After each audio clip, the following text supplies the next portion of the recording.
Le prophète a fait des doigts, il a dit Allahumma barik li ummati fi bukuriha. Dans un autre hadith, le prophète sallallahu alayhi wa sallam a fait des doigts. Il a dit oh Allah, fais des bénédictions sur ceux qui font la chose tôt le matin. Vous remarquez que les gens qui se lèvent tôt, masha'Allah, et qui vont faire des choses, ou là, des projets, ou le travail, ou là, ont beaucoup plus de bénédictions d'Allah subhanahu wa ta'ala que ceux qui font cette chose l'après-midi. Là, si tu veux la bénédiction d'Allah subhanahu wa ta'ala dans une chose, fais-la le matin, ne la fais pas l'après-midi ou là le soir. Si tu veux apprendre le Coran, essaye d'apprendre le matin. Et tu verras que ce sera plus facile car il y aura la bénédiction d'Allah subhanahu wa ta'ala. Là, si tu as un projet à faire, fais-le le matin et l'après-midi, viens dormir. Mais ne le laisse pas pour l'après-midi si tu veux avoir la bénédiction d'Allah subhanahu wa ta'ala d'après ce hadith du prophète sallallahu alayhi wa sallam où il a demandé à Allah subhanahu wa ta'ala de bénir ceux qui font la chose tôt. Ensuite le prophète sallallahu alayhi wa sallam a dit dans le hadith 2842. Dans le hadith 2842. Il a dit sallallahu alayhi wa sallam, attendez une seconde, il a dit bawlul ghulandah wa bawlul jariyati yughsal lam yundah wa bawlul jariyati yughsal. Lorsque on a un bébé, on a un enfant et que il est toujours dans la période où il boit le lait. Il boit le lait et il n'a pas encore commencé à manger. Il est toujours dans la période où il boit le lait. Maintenant, si jamais, sur par exemple sa maman, sur les vêtements de sa maman par exemple, ou bien de son père, qu'est-ce qu'on va voir? On va voir d'abord, est-ce un garçon ou une fille? Est-ce un garçon ou une fille? Si c'est un garçon qui a uriné, ce n'est pas la peine de laver le vêtement. Il suffit juste de l'arroser avec un peu d'eau. On prend un peu d'eau et on verse dessus, c'est tout. Et si c'est une fille, on doit laver ce vêtement. Donc, ce hadith montre bien la différence entre l'urine du garçon et l'urine de la fille. Aspergée, jazakallahu khayran. Naam. Donc, si on a de l'urine sur les vêtements, on doit voir deux choses.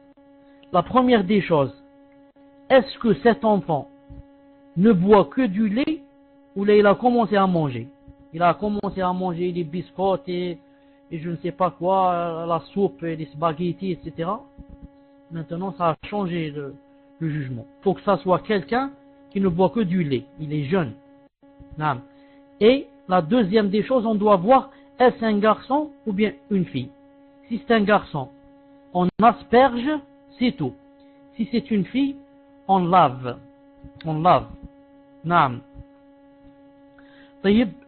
Bien sûr, vous allez dire quelle est la différence entre les deux. La différence, les savants l'ont cité. Ils ont dit même, ça a été prouvé d'une façon, comment dirais-je, médicalement, si je puis dire. Ils ont trouvé que physiologiquement, les composants de la femme, de la fille et du garçon ne sont pas les mêmes. En général. Alors dans l'urine aussi.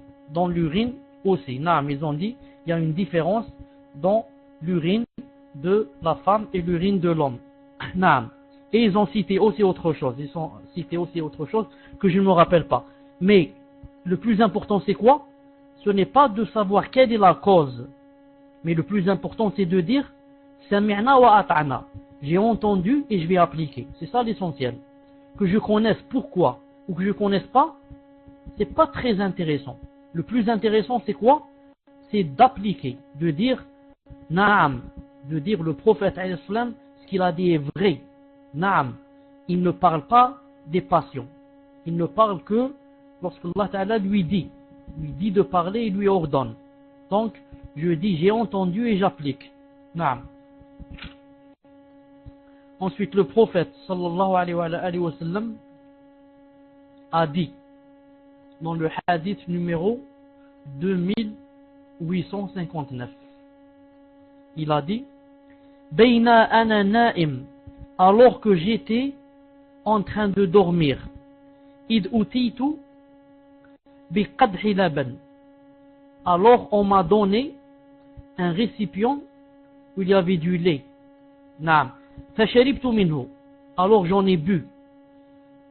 Hatta la ara riya yajri fi atfari. J'ai bu de ce récipient de lait au point où j'ai vu, subhanallah al-azim, yani le lait comme ça marchait dans mes veines, au point où j'ai vu mes ongles devenir blancs. Mes ongles devenir blancs. ثم أعطيت فضلي عمر بن الخطاب. Ensuite, j'ai donné ce qui est resté du récipient, c'est-à-dire je ne l'ai pas terminé, je l'ai donné à Omar ibn al-Khattab. قالوا فيما أولته يا رسول الله. Alors les compagnons ont demandé, Ya Rasulullah, comment tu interprètes ce rêve? Tu bois du lait, tu laisses un peu et tu donnes à Omar ibn al-Khattab radiyallahu ta'ala anhu. Il a dit al-ilm. Al-ilm c'est quoi? La science. Il a dit Naam, c'est la science. Donc quiconque se voit dans le songe en train de boire du lait, ça veut dire que cette personne, masha'Allah, a de la science, ou bien Allah Ta'ala va lui donner, masha'Allah, de la science. Donner, naam, ce feu.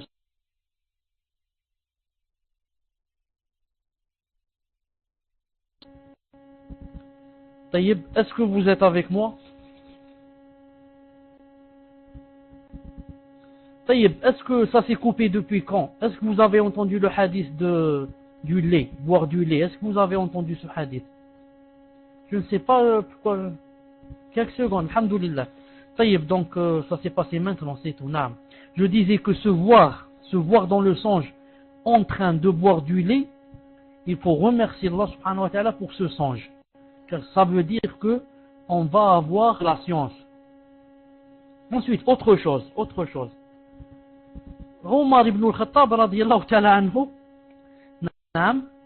certains, vous savez qui, c'est pas la peine de les dire, hein, disent qu'il est kafir, subhanallah azim. Omar ibn al-Khattab et Abu Bakr sont des kuffars. Allah al-Musta'an de cet égarement. L'égarement de qui? Naam. Écrivez-moi l'égarement de qui? Je parle de qui? Écrivez-moi les chiites. Naam. Allah al-Musta'an, c'est plus exactement, ce sont les rawafid. C'est mieux que les chiites. Parce que les chiites, en fin de compte, ce sont nous les chiites. Nous, Ahl Sunnah wal Jama'a, on est des chiites. Parce qu'on aime le prophète alayhi salam, on aime sa famille. On est des chiites pour lui. Mais les autres, ils se sont fait appeler chiites, alors qu'ils sont les ennemis du prophète et de sa famille, sallallahu alayhi wa sallam. C'est pour ça que leur vrai nom, c'est les rawafid. Les rawafid. En arabe, on dit rafada. Rafada, il a, attendez, je cherche le mot en français, il a refusé. Les rawafid, les refuseurs, ils n'acceptent pas. Vous savez qu'est-ce qu'ils n'ont pas accepté? Ils n'ont pas accepté de Al-Hassan ibn Ali ibn al-Hussein, ils n'ont pas accepté de lui de quoi? Qu'ils disent rahimahullah, ou qu'ils disent radiyallahu ta'ala anhum. On lui a demandé, que penses-tu de Abu Bakr ou Omar? Il a dit radiyallahu ta'ala anhuma. Ah, quand il a dit radiyallahu ta'ala anhuma, que Allah ta'ala les agrée, ils se sont énervés et ils l'ont refusé. Ils l'ont dit, on ne l'accepte pas. Depuis ce jour, on les appelait les rawafid, les renieurs. Naam, les renieurs, ils ont renié. Naam, subhanallah al-azim. Ces temps-ci, cette semaine, ou ça fait 10 jours, je suis en train de remarquer, et attendez, je remarque maintenant, naam, il y a une salle maintenant qui a ouvert ces jours-ci, elle s'appelle Ahlul Bayt. Je la vois maintenant en face de moi, il y a 11 personnes à l'intérieur, 11 personnes. Naam. Si vous pouvez, naam, quand quelqu'un peut, ils rentrent dans cette salle juste pourquoi? Pour montrer aux pauvres qui sont des nouvelles recrues et qui rentrent dans cette salle et qui croient que c'est ça la sunna, c'est ça l'islam, c'est ça ce que aime Allah subhanahu wa ta'ala et son prophète. Naam. Alors s'il peut parler en PV à certains gens, à certaines nouvelles personnes, il leur dit attention, pardon mon frère, pardon ma soeur, tu sais que est-ce que tu es chiite? Peut-être qu'elle va te dire non, je suis chiite, tu es chiite, tu me regardes bien. Naam. Mais je ne le conseille pas tout. Pourquoi? Parce que si tout le monde rentre dans cette salle, alors ça va croire qu'ils sont nombreux. On dirait on est masha'Allah. D'habitude on ne dépasse pas. Cette salle ne dépassait pas 5 personnes. Aujourd'hui je trouve qu'il y a 11 à l'intérieur.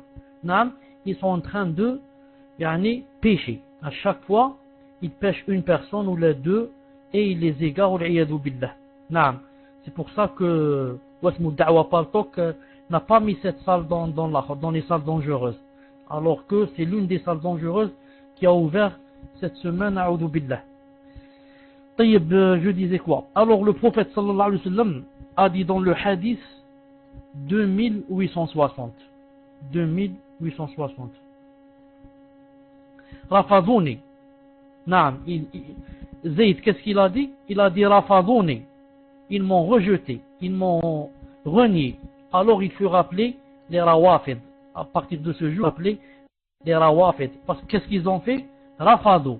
Ils ont renié, ils ont refusé, ils ont rejeté. Non. Le prophète sallallahu alayhi wa sallam a dit Bayna ana na'im. Alors que j'étais en train de dormir, Ra'aytu an-nasa yu'raduna alayya. J'ai vu les gens en train de s'exposer à moi. Non. Les gens venaient en moi en s'exposant. Wa alayhim qumus. Et ils portaient des qamis. Qumus.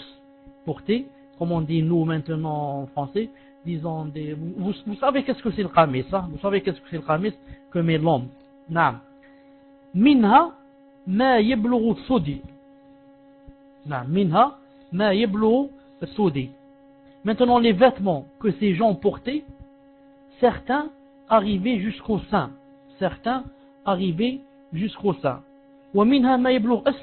Et d'autres descendaient plus bas. Descendaient plus bas. Quand on commence du haut, on fait rentrer un vêtement du haut. Des fois, il arrive seulement au cou. Des fois, il descend un peu au-dessus des seins. Des fois, les seins. Des fois, plus bas que les seins. Et ça descend. Ensuite, il a dit Ensuite, j'ai vu dans le rêve, j'ai vu qui? Omar ibn al-Khattab radiyallahu ta'ala anhu. Naam, la poitrine. Naam, jusqu'à la poitrine. En arabe, je voudrais seulement faire une petite remarque. En arabe, on dit le sein pour l'homme et la femme. En arabe, ce n'est pas aïb en arabe de dire le sein en ce qui concerne l'homme et même la femme. Mais même l'homme en arabe, on dit le sein. Comme ça en arabe, le hadith il est dans le Bukhari. Je disais, ensuite le prophète sallallahu alayhi wa sallam a vu qui? A vu Omar ibn Khattab avec un naam. Mais comment était l'habit de Omar ibn Khattab? Il a dit wa alayhi qamisun yajurruhu. Il avait un qamis qui était tellement long qu'il le traînait derrière lui. Subhanallah al-azim, tellement long qu'il le traînait derrière lui. Qalu, alors ils ont dit Fama awwaltahu ya Rasulullah. Comment interprètes-tu ce songe, ya Rasulullah? Il a dit ad-din. Je l'interprète comme quoi? Comme c'est la piété, la religion. Donc, on prend de ce hadith et de celui d'avant que celui qui se voit en train de boire du lait, c'est de la science. Et celui qui se voit habillé avec quelque chose de long, c'est la piété. Car en fait, dans le songe, plus on se voit couvert, habillé et bien couvert, plus ça veut dire que notre din est bien. Religion, notre piété est bien. Et plus dans le songe, quelqu'un se voit découvert, ça veut dire que il manque de piété. Maintenant, s'il se voit tout nu, ça veut dire que c'est grave. Et s'il se voit seulement avec les vêtements intérieurs, c'est aussi grave, mais c'est moins grave que nu. Et comme ça. Et plus il se voit habillé, plus, masha'Allah, plus il se voit découvert, plus c'est a'udhu billah. Et surtout, s'il se voit dans le songe qu'il a découvert ses parties intimes. Ça veut dire que quoi? Que il est en train de faire des fautes, il doit se faire des calculs et bien méditer quelles sont les fautes qu'il est en train de faire. Quelles sont les fautes qu'il est en train de faire. Naam. Remarquez une chose, quand on est éveillé, pas quand on dort, quand on est éveillé, si un homme met des vêtements qui se traînent derrière lui, ça veut dire qu'il est enclin à être châtié par Allah subhanahu wa ta'ala. Car l'homme, il lui est interdit de s'habiller avec quelque chose de long qui descend plus des chevilles. Alors qu'en est-il s'il va traîner quelque chose derrière lui? Ça c'est quand il est éveillé. Mais dans le songe, ça n'a rien à voir. Dans le songe, c'est le contraire. Dans le songe, si un homme se voit habillé de court, plus c'est court, plus il n'y a pas de foi, plus la foi est faible. Et plus c'est long, plus la foi est bien. Regardez le contraire entre quand on est éveillé et quand on est en train de dormir. C'est pour ça, on va dire autre chose. Qu'est-ce qu'on va dire? C'est pour ça que ce n'est pas n'importe quelle personne qui peut quoi? Qui peut interpréter les rêves. Ce n'est pas n'importe quelle personne. Il faut vraiment avoir de la science pour interpréter les rêves. Non. Imaginez que quelqu'un qui n'a pas de science, juste un peu de science, on va lui dire, je me suis vu dans le songe en train avec un habit long. Si c'est un homme, qu'est-ce qu'il va lui dire? Il va lui dire, toi donc tu fais des péchés. Non, parce que le prophète sallallahu alayhi wa sallam a dit que l'habit ne doit pas descendre au-dessus des chevilles. Et toi, puisque tu t'es vu avec un qamis qui traîne derrière toi, donc tu dois te revoir. Sûrement que tu fais beaucoup de fautes. Hein? Il peut dire comme ça. Pourquoi il n'a pas d'ilm? Il ne sait pas que c'est le contraire. Nous, on a su que c'est le contraire. On a su que c'est le contraire parce qu'il y a un hadith qui a dit cela. Donc si on n'a pas de science, on ne peut pas traduire et interpréter les rêves. Il faut avoir beaucoup de science dans les rêves pour les interpréter. Naam.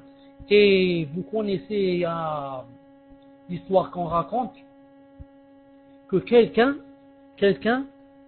était assis avec quelqu'un qui était connu pour être quelqu'un qui interprète les rêves. Naam. Une personne est rentrée et elle a demandé à ce savant. Elle lui a dit, je voudrais que tu m'interprètes mon rêve. Taïeb, qu'est-ce que tu as vu? Il a dit, j'ai entendu l'adhan dans le rêve. J'ai entendu l'adhan. Allahu Akbar, Allahu Akbar, Allahu Akbar, Allahu Akbar. Ashhadu an la ilaha illallah. Taïeb. Il lui a dit, toi, Inch'Allah Ta'ala, tu vas aller au Hajj. Il lui a dit, shukran, jazakallahu khayran, barakallahu fik, ahsanallahu ilayk. Il est sorti. Ensuite est rentré une deuxième personne. Salam alaykum, salam alaykum. Je voudrais que tu m'interprètes mon rêve. Tafaddal, qu'est-ce que tu as vu? Il lui a dit, dans le songe, j'ai entendu l'adhan. Allahu Akbar, shahadun la ilaha illallah, l'adhan. Taïb. Il lui a dit, je te conseille de faire le repentir. Naam, tu es quelqu'un qui fait beaucoup de péchés, je te conseille de faire le repentir. Il lui a dit, jazakallahu khayran, barakallahu fik, il est parti. La personne qui était assise a demandé à ce savant. Elle lui a dit, subhanallah, deux personnes t'ont raconté le même songe. Au premier, tu as dit, tu vas aller au Hajj, masha'Allah. Au deuxième, tu lui as dit de faire le repentir. Comment ça? Il lui a dit, na'am. La première personne, quand elle est rentrée, et je l'ai vu, Allah, avec le qamis, je sentais le musc, masha'Allah, la barbe, le visage illuminé. Je me suis rappelé quand Allah Ta'ala dit dans le Coran, وَأَذِّنْ فِي النَّاسِ بِالْحَجِّ وَأَذِّنْ فِي النَّاسِ بِالْحَجِّ. Quand Allah Ta'ala a dit Ibrahim, et appelle les gens, fais le adhan aux gens pour qu'ils viennent au hajj. Alors, j'ai attaché le adhan avec le hajj, car Allah Ta'ala a dit, fais le adhan aux gens pour qu'ils viennent au hajj. Mais quand le deuxième est rentré, et j'ai vu comment il était habillé, et le visage tout noir, et l'allure, il avait l'allure d'un criminel. Subhanallah al-Azim, les criminels, dès que tu le vois, tu vois comment son visage noir, etc., noir de plein de péchés. Il a dit, alors quand il m'a dit le adhan, il a vu le adhan, alors je me suis rappelé quand Allah Ta'ala a dit dans le Coran, quand il parlait de sourate Yusuf, وَأَذَّنَ مُؤَذِّنٌ أَيَّتُهَا الْعِيرُ إِنَّكُمْ لَسَارِقُونَ. Allah Ta'ala a dit, et ensuite, quelqu'un a fait le adhan, qu'est-ce qu'il a dit dans le adhan? Attention, il y a ici un voleur. Attention, il y a quelqu'un qui a volé. Il y a quelqu'un de la caravane ici qui a volé. Donc le adhan ici a été attaché en relation avec qui? Avec le vol. Et le premier adhan était en relation avec le hajj. Et ça dépend des personnes. Donc vous voyez comment on interprète les rêves. Ce n'est pas facile pour vraiment avoir de la science pour interpréter les rêves. Et le imam Malik rahimahullah, a entendu quelqu'un en train d'interpréter les rêves. Il lui a dit, écoute, tu joues avec le wahy, tu es l'ation? Naam. Le songe qui vient d'Allah, c'est une révélation. Le prophète sallallahu alayhi wa sallam a dit, il ne reste plus rien de la révélation. Il a dit, sauf le songe d'Allah. Le songe d'Allah, c'est c'est un des rameaux de quoi? De la prophétie. Vous savez, quand Allah Ta'ala choisit quelqu'un pour qu'il fasse de lui un prophète ou un messager, il lui donne des conditions, il va les remplir. Entre autres, il lui donne quoi? Il lui donne entre autres, par exemple, qu'il a toujours le beau songe. Il a toujours le beau songe. Naam, il l'a. Nous, on peut l'avoir, on peut ne pas l'avoir. Mais les messagers, quand ils voient quelque chose dans le songe, elle est toujours vraie. Donc, on ne peut pas jouer avec le beau songe et l'interpréter comme on veut. Mais on doit l'interpréter d'après le Coran et d'après la Sunna. Ce n'est pas, je ne connais rien dans les songes et je vais expliquer aux gens. Je vais leur dire, tu as vu ceci, ça veut dire cela, tu as vu ceci, ça. Comme maintenant, les gens ont fait de cela un gain pour rentrer de l'argent. Ici au Koweït, on a quelqu'un, tu lui téléphones, il est, je ne sais pas combien, 12 heures sur 24 ou les 16 heures disponible. Tu téléphones, il prend. Assalamu alaykum salam wa rahmatullah. Alors qu'est-ce que tu as vu? Tu dis, hier je me suis vu dans une voiture rouge, on est parti du côté de là-bas. Direct il te donne.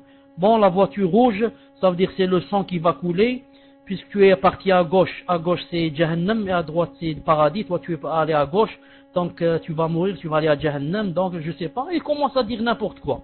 Naam. Maintenant il y a des gens comme ça, subhanallah. Il y a d'autres qui viennent à la télévision, il est là, masha'Allah, n'importe quoi. Il a l'interprétation. Tu lui dis j'ai gratté ma main, j'ai gratté ma tête. Il va te dire, ça veut dire ceci. Je me suis mouché, ça veut dire ceci. J'ai craché, ça veut dire cela. Naam. Mon oreille m'a fait mal, ça veut dire cela. Ma dent, ça veut dire cela. Mes yeux, ça veut dire cela. Et comme ça. Naam. Ensuite, toutes les couleurs. Tu étais habillé en quoi? En bleu, ça veut dire ça. En rouge, ça. En noir, ça. En vert, ça. En marron, ça. Ça veut dire ça. Naam. Ils ont tout. Ensuite, tous les animaux, tous les insectes. La fourmi, le papillon, l'abeille, la grenouille. Tout ce que tu lui dis, il va te dire, ça veut dire une chose. Allah al-Musta'an. Juste pour prendre l'argent. Juste pour prendre l'argent des gens ou pour être connu à la télévision. Masha'Allah. Même si je mens, je dis n'importe quoi, l'essentiel, la hawla wa la quwwata illa billah. La hawla wa la quwwata illa billah. Abu Bakr Siddiq radiyallahu ta'ala anhu. Des fois, quand il entendait le prophète sallallahu alayhi wa sallam, il l'entendait interpréter le rêve, il lui disait « Ya Rasulallah, laisse-moi essayer ». Il lui dit « Essaye ». Et il interprète à sa place. Quand il terminait, que lui disait le prophète alayhi wa sallam? Il lui disait « Tu as dit juste d'un côté, et de l'autre tu as dit faux, tu t'es trompé ». Hada Abu Bakr Siddiq, et il se trompe des fois, il ne sait pas comment interpréter. Il vient celui-là, il interprète tout et il ne se trompe jamais. Allahu Akbar. Allahu Akbar. Naam. Ensuite, je vous ai dit qu'il y avait un livre qui était très connu dans les songes. Il s'appelle L'interprétation des songes de Ibn Sirin. Ibn Sirin. Les ulama ont dit ce n'est pas vrai. Ce n'est pas vrai. Ce livre, ce n'est pas Ibn Sirin qui l'a écrit. Ce sont des gens qui l'ont écrit pour le vendre et faire le compte, c'est tout. Ils l'ont rempli à l'intérieur de mensonges, ils disent n'importe quoi et ils l'ont appelé Ibn Sirin. Pourquoi? Parce que Ibn Sirin était l'un des grands savants qui savaient interpréter les rêves. Alors les gens ont profité. Ils ont dit puisqu'il savait tellement interpréter, on va écrire un livre et on va dire c'est lui qui a écrit ce livre. Et vous trouvez les gens qui n'ont pas de ilm, bien sûr, qu'est-ce qu'ils font? Ils font tout pour avoir ce livre. Et ils sont là tout contents. Je te dis, écoute, moi j'ai le livre de Ibn Sirin, masha'Allah. Ibn Sirin, na'am. J'ai le livre des interprétations de Ibn Sirin. Ibn Sirin, je l'ai écrit. Il est très vendu en France. Shaft, il est très vendu. Abdul Ghani, achète 100 ou 200 et va dans les endroits où il y a beaucoup d'ignorance et tu les vends. Tu vas faire rentrer beaucoup d'argent. Achète 200 ou 300 et va dans les endroits où il y a beaucoup d'ignorance. Ne va pas où il y a la sunna. Ne va pas où il y a les jeunes, masha'Allah, les salafiyoun et les salafiyat. Va du côté du Soudan ou là, le Congo, là-bas en Afrique, tu vas devenir millionnaire. Mais, dommage, tu seras millionnaire, mais c'est pas la peine que je te dise si tu meurs où tu vas aller. Tu connais la réponse, hein? Naam. Je préfère être pauvre plutôt que de m'enrichir pour aller à Jahannam. Naam. Je reste pauvre et je ne m'enrichis pas pour me trouver en fin de compte à Jahannam. Wal'iyadu billah.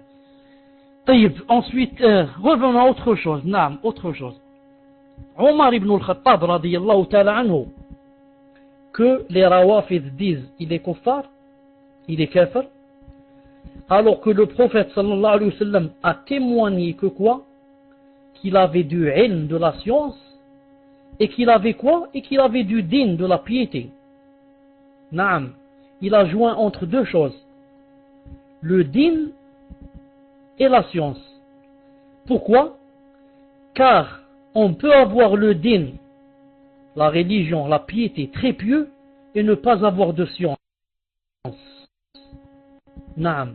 On peut craindre beaucoup Allah Ta'ala et pleurer toute la nuit, mais tous les hadiths qu'on dit sont faibles dans le din. C'est malheureux. Et ces gens-là qui sont pieux, masha'Allah, et qui n'ont pas d'ilm, sont en un sens dangereux. Dangereux pourquoi? Quand ils partent dans le din. Parce que les gens voient quoi? Les gens voient leur piété. Masha'Allah. Il n'arrête pas de pleurer quand il fait la prière. Il n'arrête pas de jeûner tous les jeudis, tous les lundis. Masha'Allah. Il a de l'argent, c'est billah. Et il n'a pas d'ilm.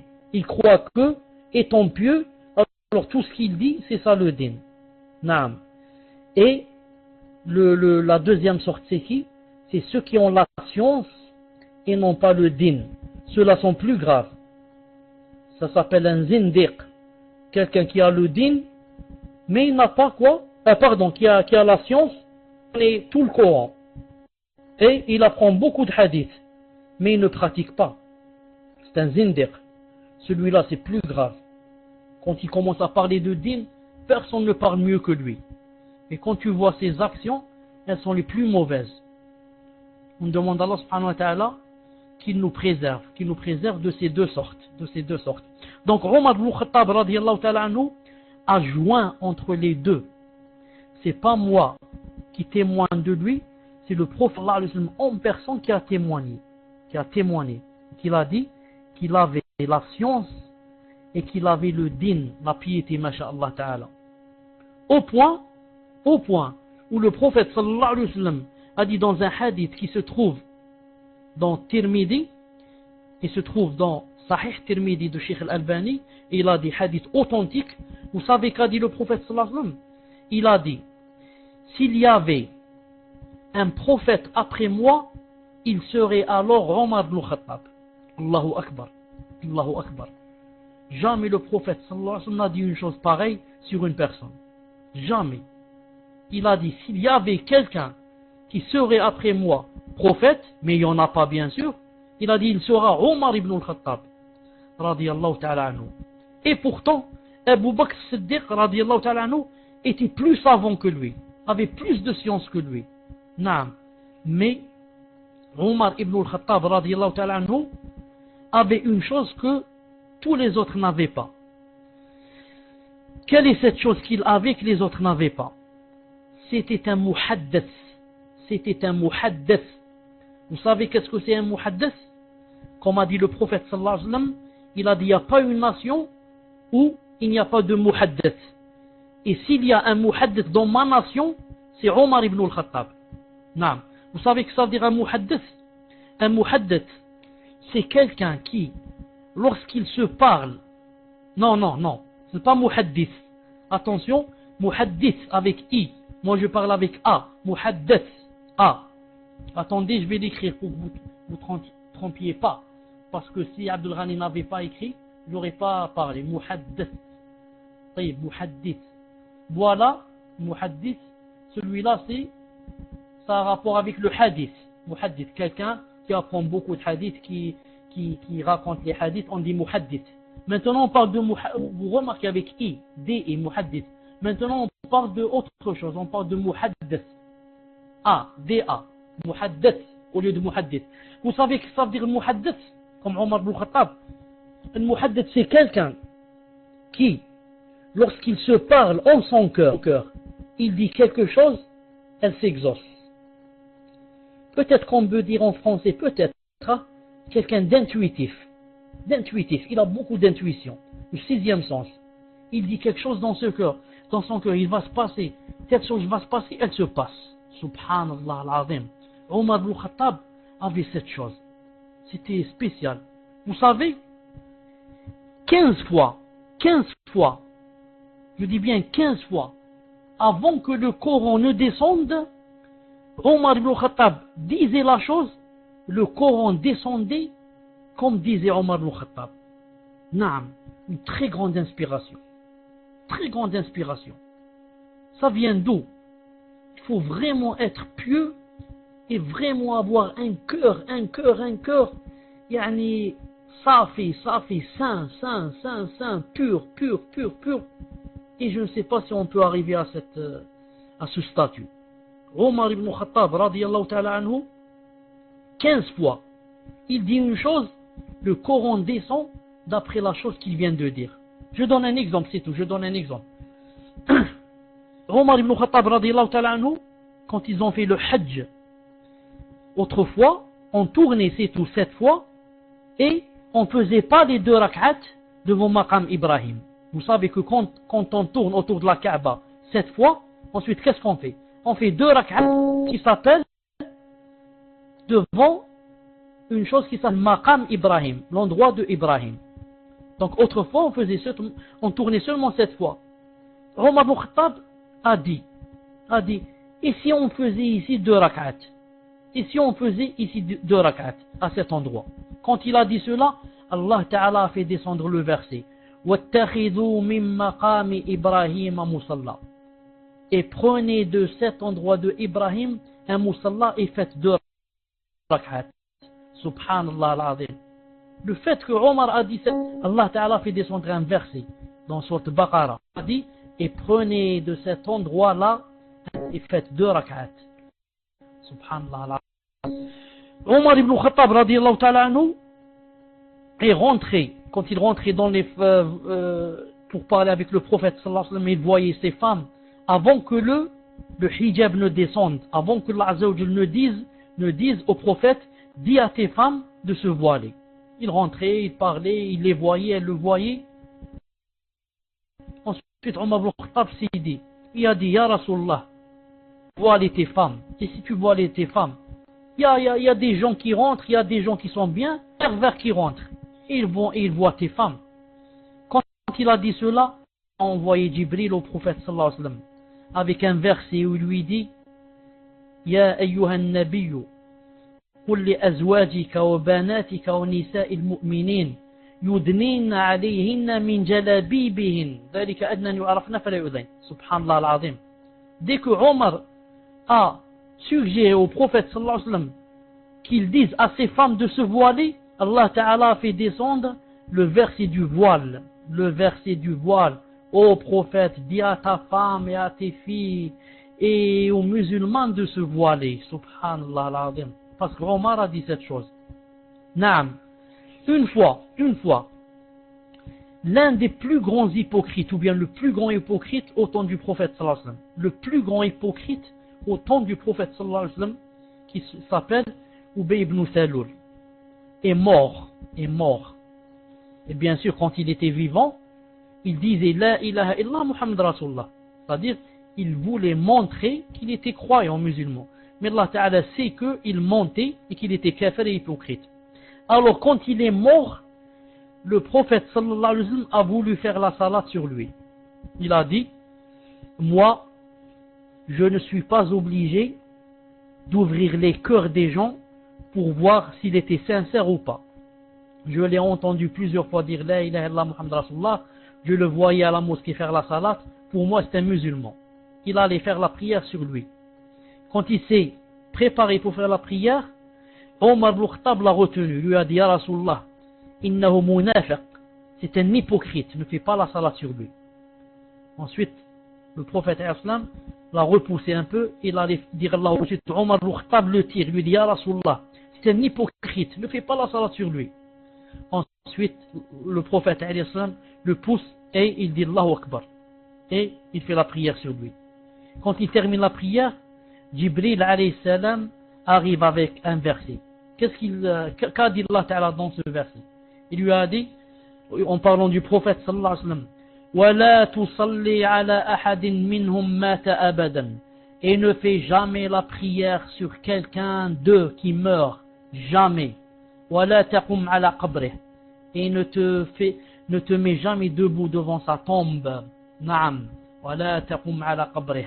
Subhanallah al-Azim. En parlant de celui-là, Allah Ta'ala a donné raison à qui? À Omar ibn Khattab. Il lui a dit Naam, ne fais pas la prière sur lui. Ne te mets pas debout devant sa tombe. C'est un hypocrite, c'est un kafir. Subhanallah al-Azim.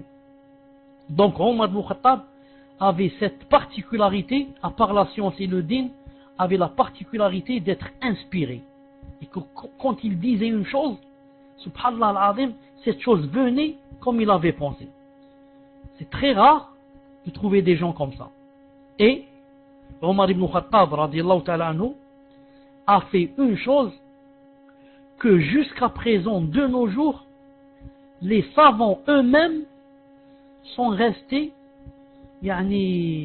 étonnés. Ils n'ont pas trouvé quelle est la solution de cette énigme. Quelle est la solution?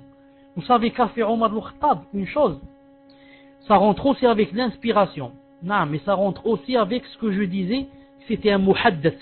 C'était un muhaddith. Vous savez qu'est-ce qu'il a fait? Une fois, il a envoyé des gens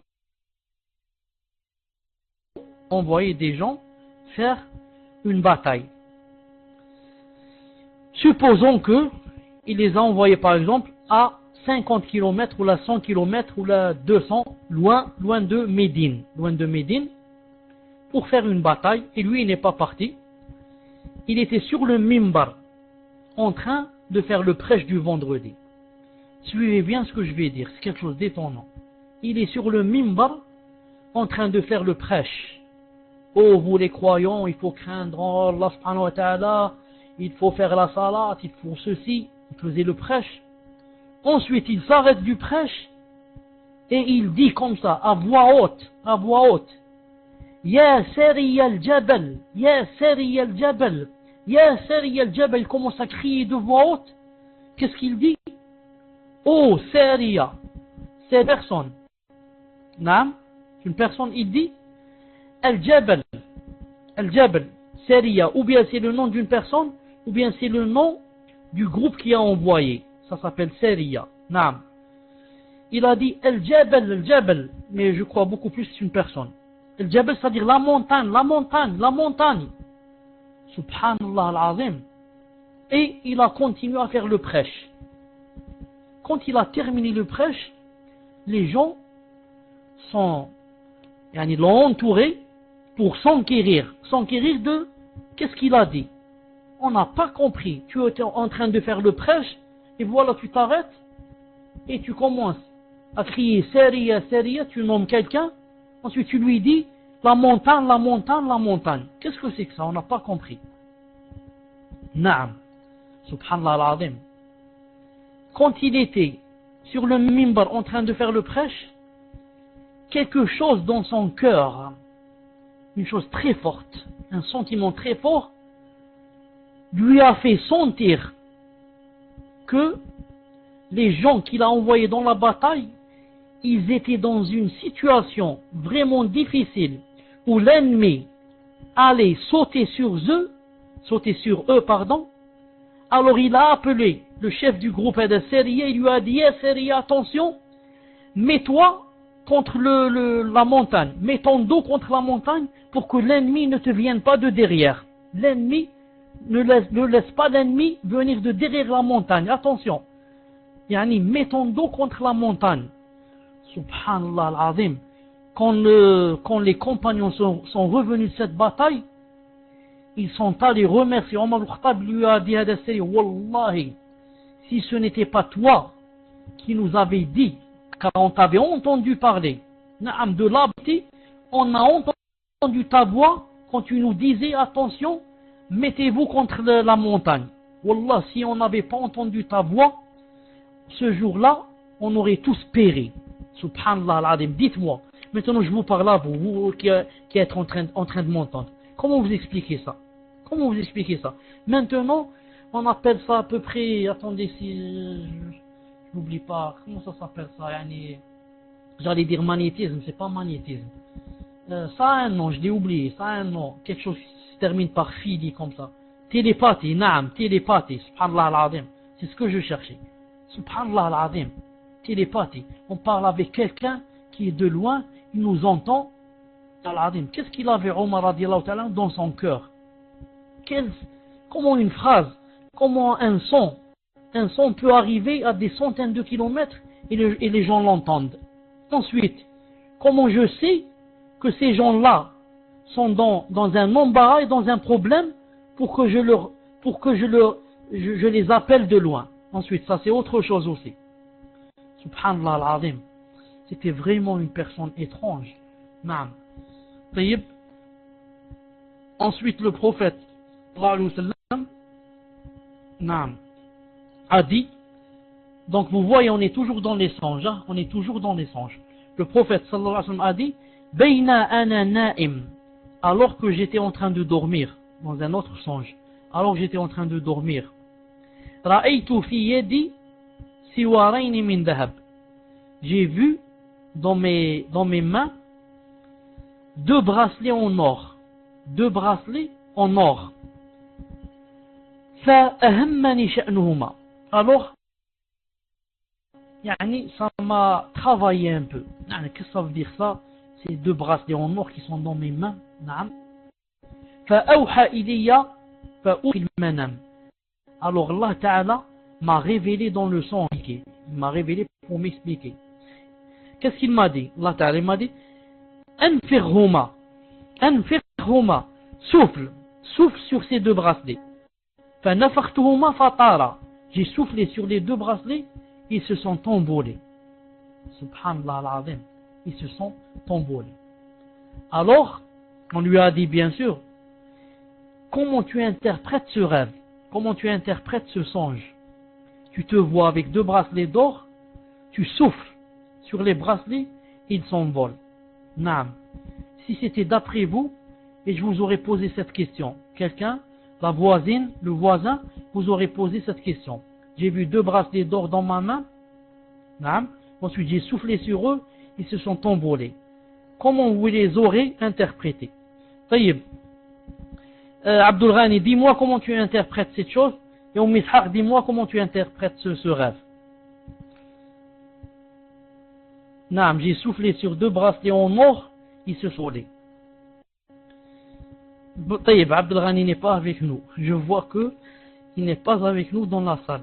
Naam. Taïb.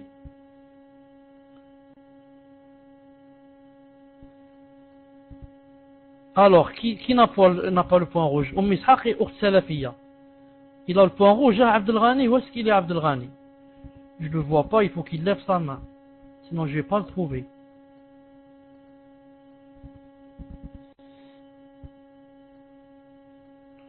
Taïb. Abdul Ghani, je t'ai enlevé le point rouge. Je t'ai enlevé, Inch'Allah Ta'ala, le point rouge. C'est quoi l'interprétation de ce rêve? C'est quoi l'interprétation de ce rêve?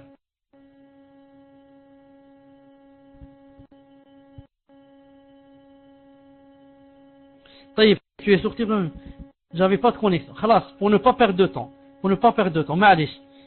Taïb, le prophète sallallahu alayhi wa sallam, il les a payé la zakat. Naam. Il les a interprétés. Il a dit 2 menteurs. 2 menteurs. Ils viendront après moi. Bien sûr, les 2 menteurs, ça veut dire des faux prophètes, des faux messagers. Les 2 prophètes après lui, c'était Al-Aswad al-Ansi et Musaylima. Les 2 menteurs qui sont venus après lui. Subhanallah al-Azim, si c'était nous, moi je me vois avec des bracelets d'or. Là, ma femme se voit avec des bracelets d'or. Le matin, elle va me dire, écoute, je t'annonce la bonne nouvelle. Naam, tfadli, on va devenir des richards. Masha'Allah, qu'est-ce que tu as vu? Je me suis vu avec des bracelets en or. Masha'Allah, on va devenir de gros richards. Masha'Allah.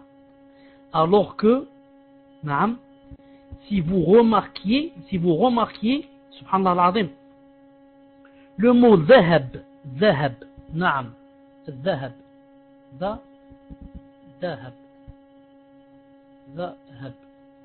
l'or en arabe, en français l'or, en arabe zahab. Ça vient du mot, plutôt ça vient du verbe zahaba. Qu'est-ce que ça veut dire zahaba en arabe? Zahaba. Qu'est-ce que ça veut dire en arabe zahaba? Il est parti. Naam. Zahaba Omaru ila al-madrasati. Omar est parti à l'école. Donc, ça a un rapport que quand on voit l'or, ça veut dire que ça va partir, ça va pas rester. C'est quelque chose qui part. Ça vient du zahab. Ça vient du verbe partir. Naam. Ensuite, le prophète sallallahu alayhi wa sallam, quand il a vu l'or en train de voler, il a su que quoi? Que, provient de zahab, partir. Naam. Ça veut dire que ils vont pas rester. Naam. Ils vont pas rester, ils vont partir. Naam. 2 menteurs qui vont partir. Alors que la prophétie reste. Le prophète sallallahu alayhi wa sallam, jusqu'à de nos jours, il est avec nous. Avec nous, avec quoi? Avec sa sunna, bien sûr. Il est mort, mais il est avec nous, avec sa sunna. Pourquoi? Il n'est pas parti. Naam, il n'est pas parti. Mais les autres sont partis, sont enterrés avec leur ignorance. Naam, leur mensonge et tout ça, ils sont partis et les ont pris dans la tombe. Naam.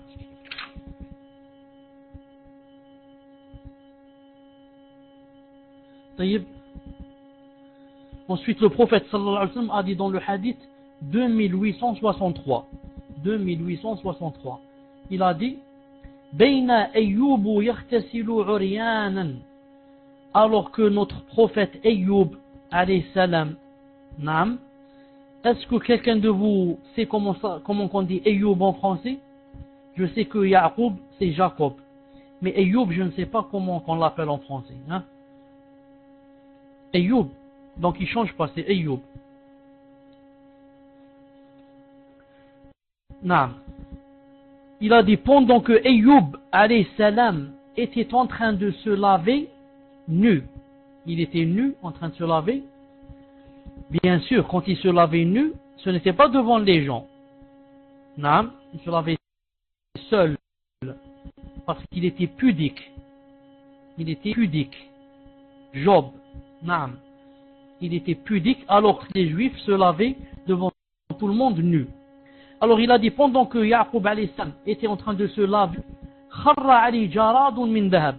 Alors, d'or, des sauterelles en or ont commencé à tomber du ciel, des sauterelles en or.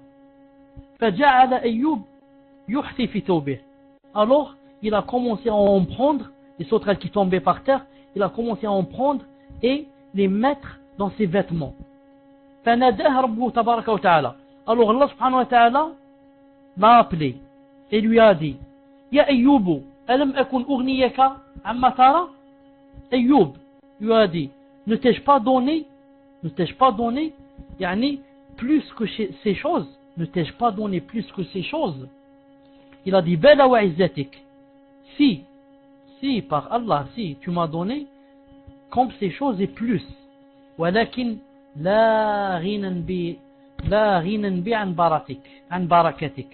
Il a dit, certes tu m'as donné, ça, mais yani, on ne peut pas ne pas prendre des choses qui viennent de toi. On ne peut pas prendre des choses de ta bénédiction. Naam, des choses qui viennent de toi sont toujours bénies.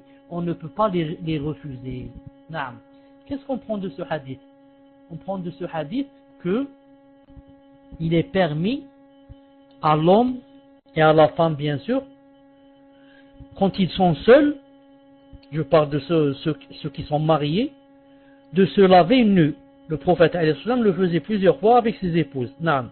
Il est permis aussi à la personne qui est seule, la femme qui est seule ou l'homme qui est seul dans la salle de bain, parce que certaines personnes croient que ça ne se fait pas. Disent ça ne se fait pas. Non, ça se fait et ce n'est pas aïb. Le aïb c'est de ça aux gens. Mais quand je suis seul, ce n'est pas aïb, car j'ai besoin de laver tout en moi, toutes mes parties, tout mon corps. Non. Autre chose, Ayoub alayhi salam est resté malade combien d'années? Le plus juste, c'est qu'il est resté malade 13 ans. Non. Il est resté malade 13 ans. Allahu Akbar. 13 ans, passion. Tout le monde s'est enfui de lui. Tous ses amis, tous ses voisins, toute sa famille, sauf sa femme. Non. Sauf son épouse est restée avec lui. Sauf son épouse. Il est devenu non seulement très malade, mais encore très pauvre. Non. Quand on est malade, on est alité, on ne peut pas sortir, etc. Qu'est-ce qui va, si on a on est riche, on a du commerce, qui va s'en occuper? Personne. Donc il est devenu le plus pauvre du monde. Non. Et le plus malade. Seulement, j'attire l'attention ici sur une chose très importante, c'est beaucoup de gens disent, avec ignorance bien sûr, que sa maladie, c'était des vers de terre, ce qu'on appelle les vers, qui sont sortis de tout son corps, au point où les gens s'enfuyaient de lui. À cela je dis, craignez Allah Ta'ala et ne dites pas ce que vous ne savez pas. Ne parlez pas avec ignorance. Attention, vous dites quelque chose de grave sur un prophète. Ce n'est pas une personne simple. C'est un prophète et un messager. Vous dites sur lui des choses graves et vous parlez avec ignorance. Où as-tu trouvé cette chose? Est-ce qu'elle se trouve dans le Coran, ce que tu es en train de dire, ou bien ça se trouve dans un hadith sahih? Naam, ça se trouve pas. Car le fait de dire comme ça, naam, cela veut dire donc que les gens, naam, donc le fuient à cause des vers qu'il a, etc. Naam, quand quelqu'un a des vers et qu'il est sale à ce point, personne ne reste avec lui. Comment donc il va, c'est un messager, comment qu'il va parler aux gens du din, etc. si personne, yani, ne peut l'approcher parce qu'il est tellement des vers, etc. Tout cela n'est pas vrai. Ça s'appelle israéliyet. C'est venu, naam, des juifs qui sont rentrés dans l'islam, etc., ils ont ramené avec eux des choses qui ne sont pas vraies, comme cette chose. Mais le plus juste, c'est qu'il a été malade, tombé malade d'une maladie que seul Allah sait. Seul Allah sait quelle était cette maladie. Naam. Taïb.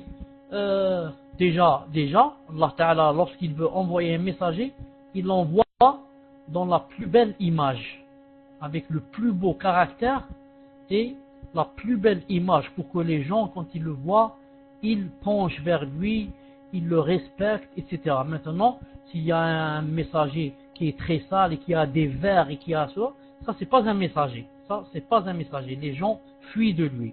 Vous voyez pas le prophète sallallahu alayhi wa sallam, combien il était beau? Est-ce que vous connaissez quelqu'un qui était plus beau que le prophète sallallahu alayhi wa sallam? Quand il vivait, il n'y avait pas. Naam. Autre chose, dans ce hadith, qu'est-ce qu'il y a?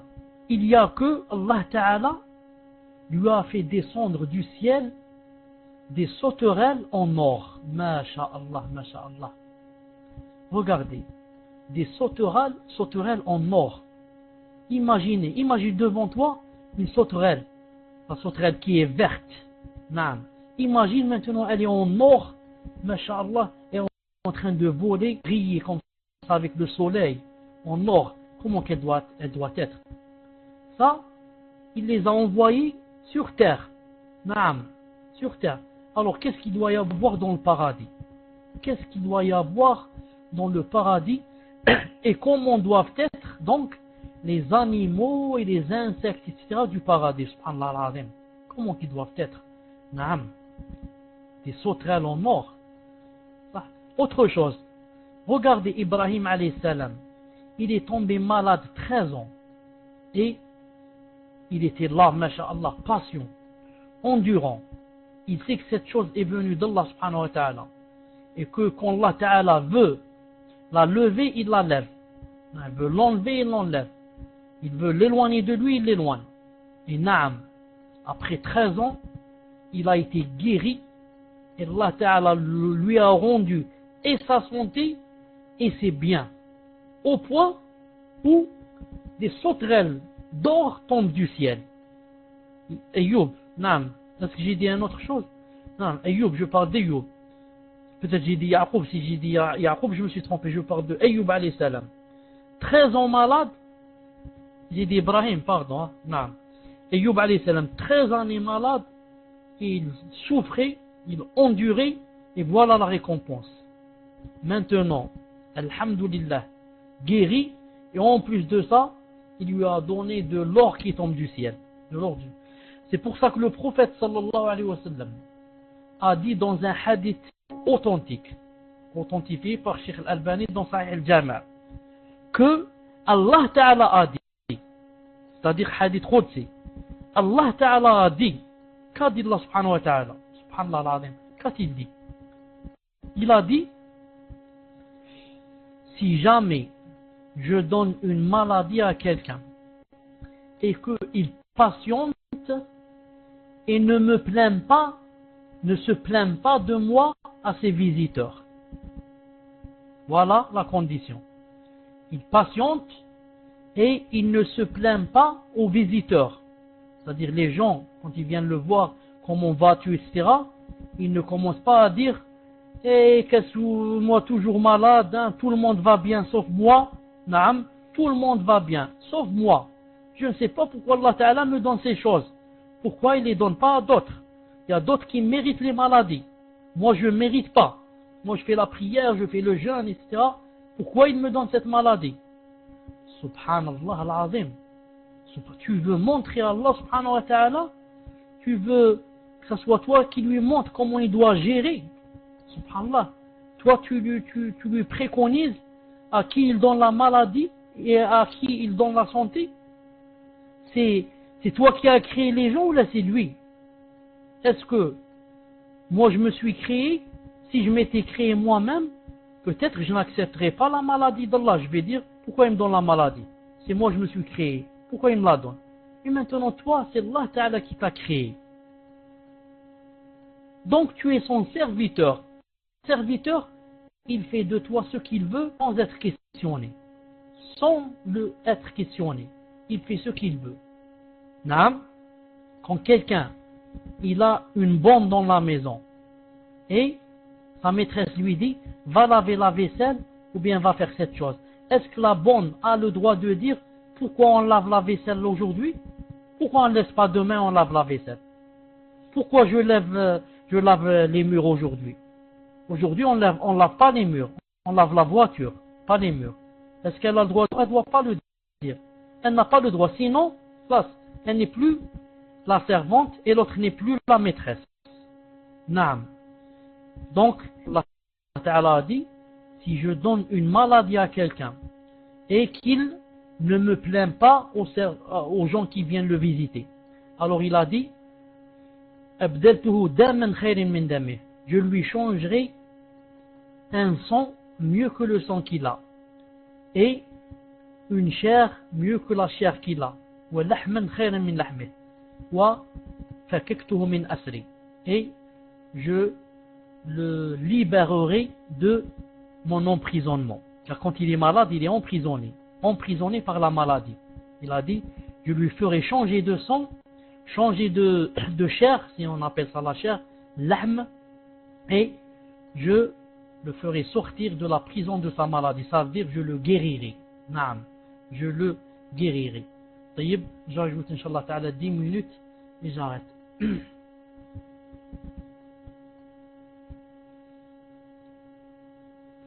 Il a dit ici, Bayna rajulun bi falatin min al-ard. Alors qu'il y avait un homme qui marchait dans le désert. Ça c'est le prophète sallallahu alayhi wa sallam qui est en train de nous raconter ces choses. Ces choses-là on ne peut pas les connaître s'il n'y avait pas le prophète sallallahu alayhi wa sallam.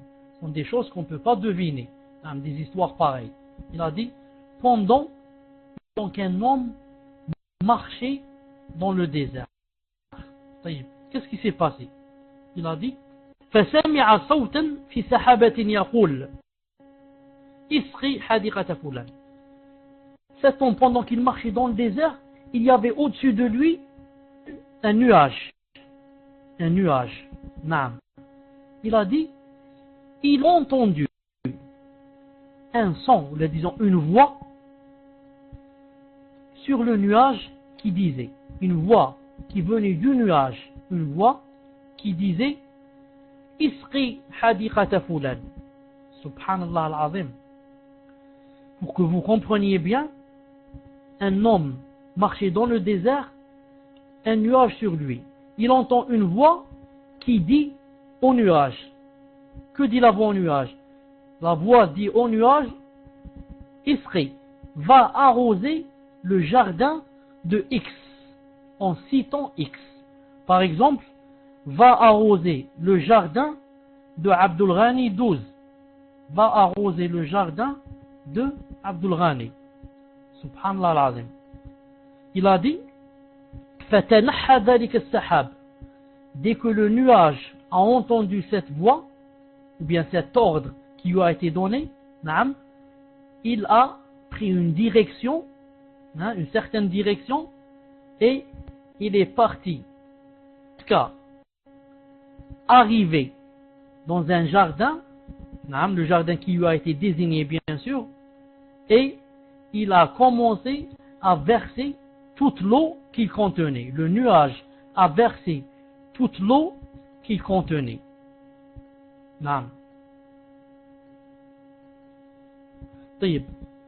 Il a dit, alors quand l'eau a commencé à couler, cet homme, qui bien sûr suivait le nuage où il partait et où le nuage a fait couler son eau, il a remarqué qu'il y avait un homme à l'intérieur de ce jardin, et puisque l'homme a vu l'eau tomber, masha'Allah, il est devenu bien sûr très content, il est devenu content.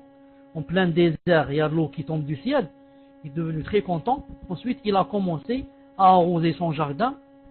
Alors l'homme qui marchait dans le désert est rentré dans le jardin et lui a dit, Ya Abdallah, masmouk, s'il te plaît, ô serviteur d'Allah, quel est ton nom? Je voudrais savoir quel est ton nom. Faqala Fulan, il a dit Fulan, للاسم الذي سمع من في السحابة. Il a dit, je m'appelle X, exactement comme le nom qu'il a entendu au nuage. Au nuage, on avait dit que il y avait une voix qui a dit au nuage, va arroser le jardin, par exemple, de Abdul Ghani. Maintenant, quand il a demandé à cet homme, comment tu t'appelles? Il lui a dit, je m'appelle Abdul Ghani. Subhanallah al-Azim. فقال لما تسألني عن اسمي. Bon, je t'ai dit que je m'appelle Abdul Ghani, mais pardon, pourquoi me demandes-tu quel est mon prénom? Naam, pourquoi me demandes-tu quel est mon prénom? Il a répondu, إني سمعت صوتا في السحاب الذي هذا ماؤه يقول اسقي حديقة فلان لاسمك. Il a dit, j'ai entendu une voix dire à ce nuage, va arroser le jardin de X. Et X c'est ton nom, subhanallah. X c'est ton nom. Donc, qu'est-ce que tu es en train de faire toi pour avoir une chose pareille? Il lui a dit, أما إذا قلت هذا, bon, puisqu'alors tu as dit que ça s'est passé ainsi, tu as entendu une voix, etc. فإني أنظر إلى ما يخرج منها. Donc moi, quand je plante, etc., ma terre, j'attends que la semence sorte.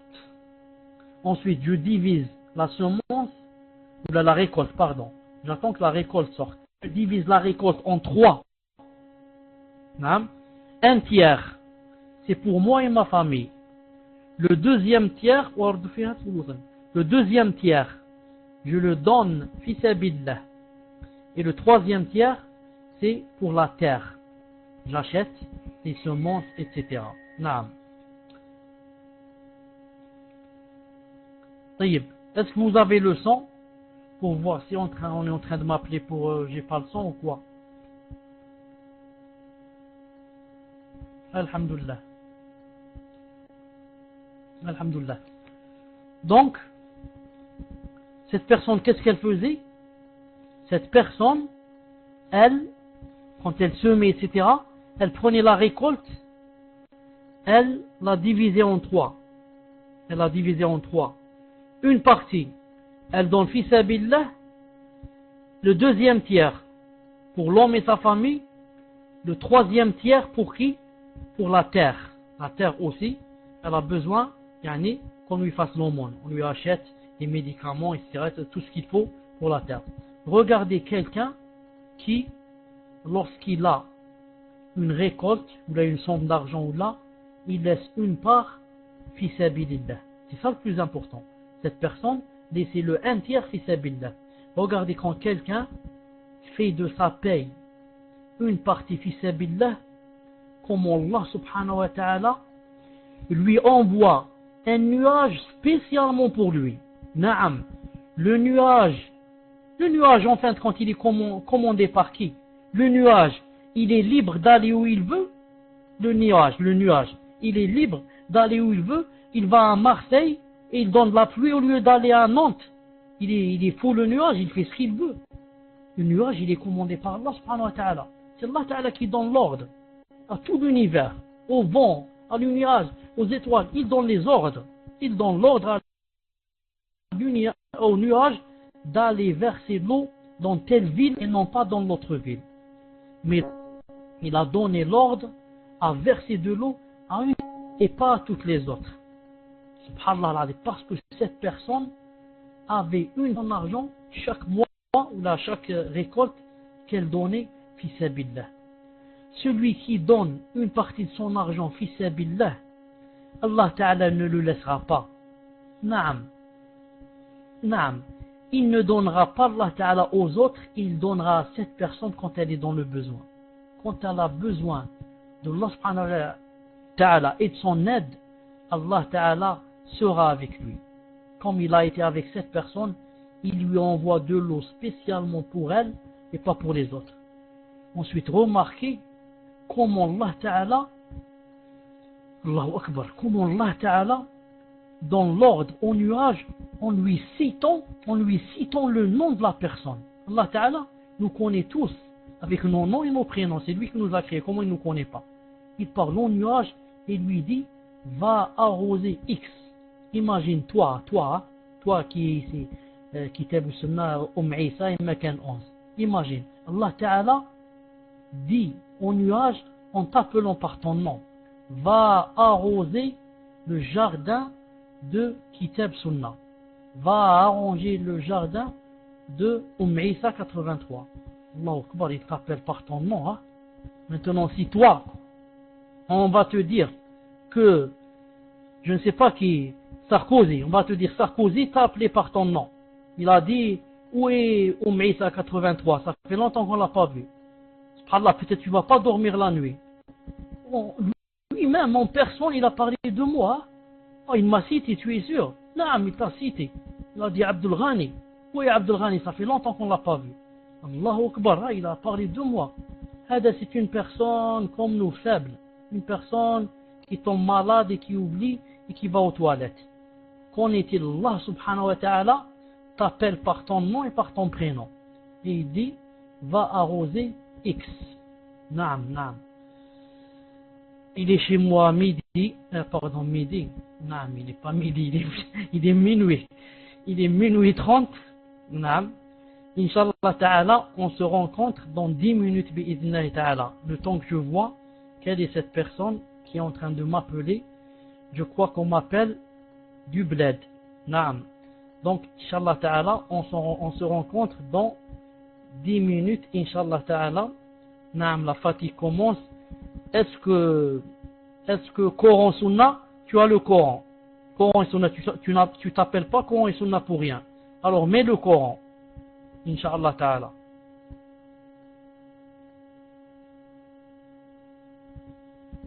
Assalamu alaikum wa rahmatullah. Assalamu alaikum wa rahmatullah wa barakatuh.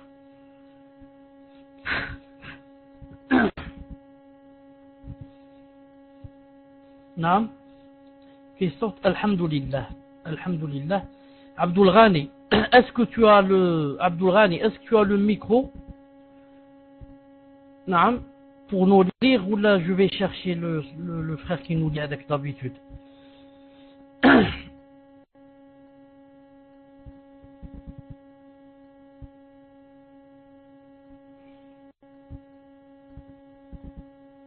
Taïb, est-ce qu'il est là, le frère qui nous lisait, est-ce qu'il est là, Ibn al-Qayyim, est-ce qu'il est là?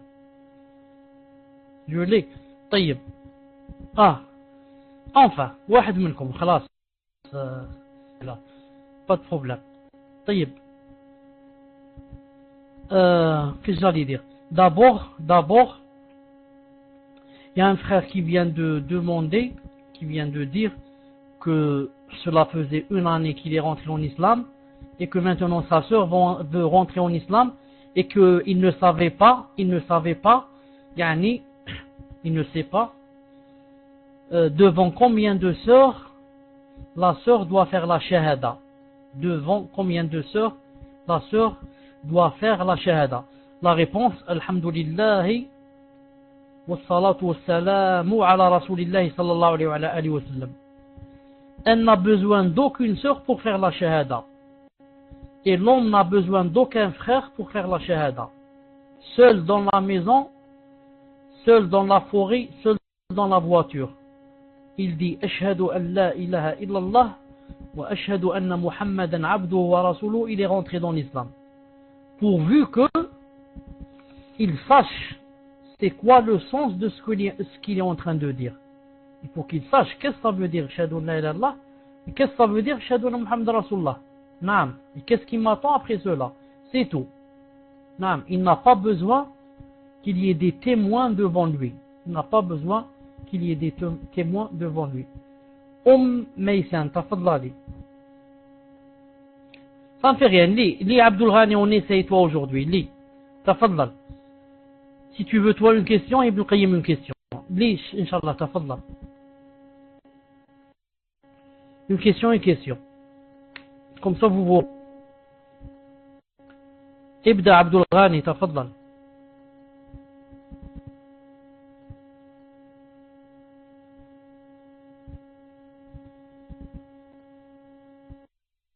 Celui-là où il y a une figurine, les anges ne rentrent pas. J'ai acheté une peluche pour mon nouveau-né et j'ai retiré les yeux et la bouche sur le visage de la peluche. Cela suffit-il?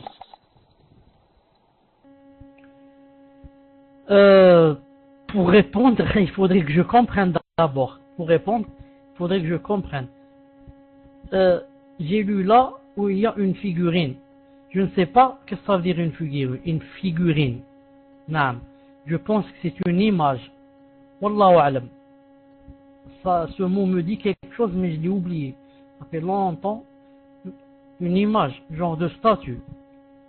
Le visage de la peluche. Non. Ça vient de figure, ça. Visage, ça vient de figure. Taïb, j'ai lu là, il y a une figure liaison, je ne rentre pas. Non.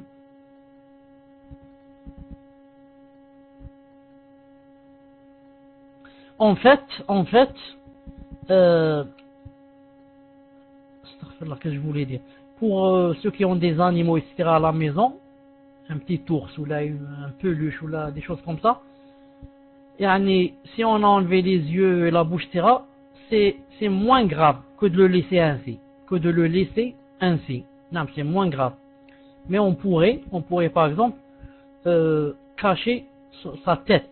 Non, comme quoi on la recouvrir. Hein? On peut par exemple recouvrir la tête pour que on ne voit rien de la tête. Ce qui serait mieux, bien sûr, serait de couper la tête. Mais ça ne sera pas facile pour l'enfant pour qu'il comprenne cette chose, bien sûr. Sauf si on lui dit que le peluche était malade et on lui a subi une opération chirurgicale. Non, mais il était malade, donc on lui a enlevé la tête parce que c'est grave. Non, il avait une maladie contagieuse dans sa tête. Non, entre parenthèses, je plaisante. Donc, ce que tu as fait, Inch'Allah Ta'ala, c'est mieux. Non, c'est mieux que de le laisser ainsi. Non. Wallahu Ta'ala a'lam. Non. Adam 2000, tafadhal. Et comme j'ai dit, comme a dit le prophète, il a dit, Sura, c'est la tête. Il a dit Sura, c'est la tête. C'est-à-dire que la meilleure chose, c'est quoi? C'est bien sûr d'enlever la tête. Ou alors si on ne peut pas l'enlever, on la couvre. Si on la couvre, c'est mieux aussi. Non. Tafadhal, c'est à qui le tour, Inch'Allah Ta'ala?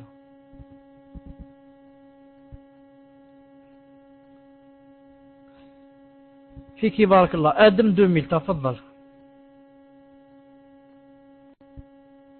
Ya Adam, est-ce que tu es là? Adam, on attend ta question.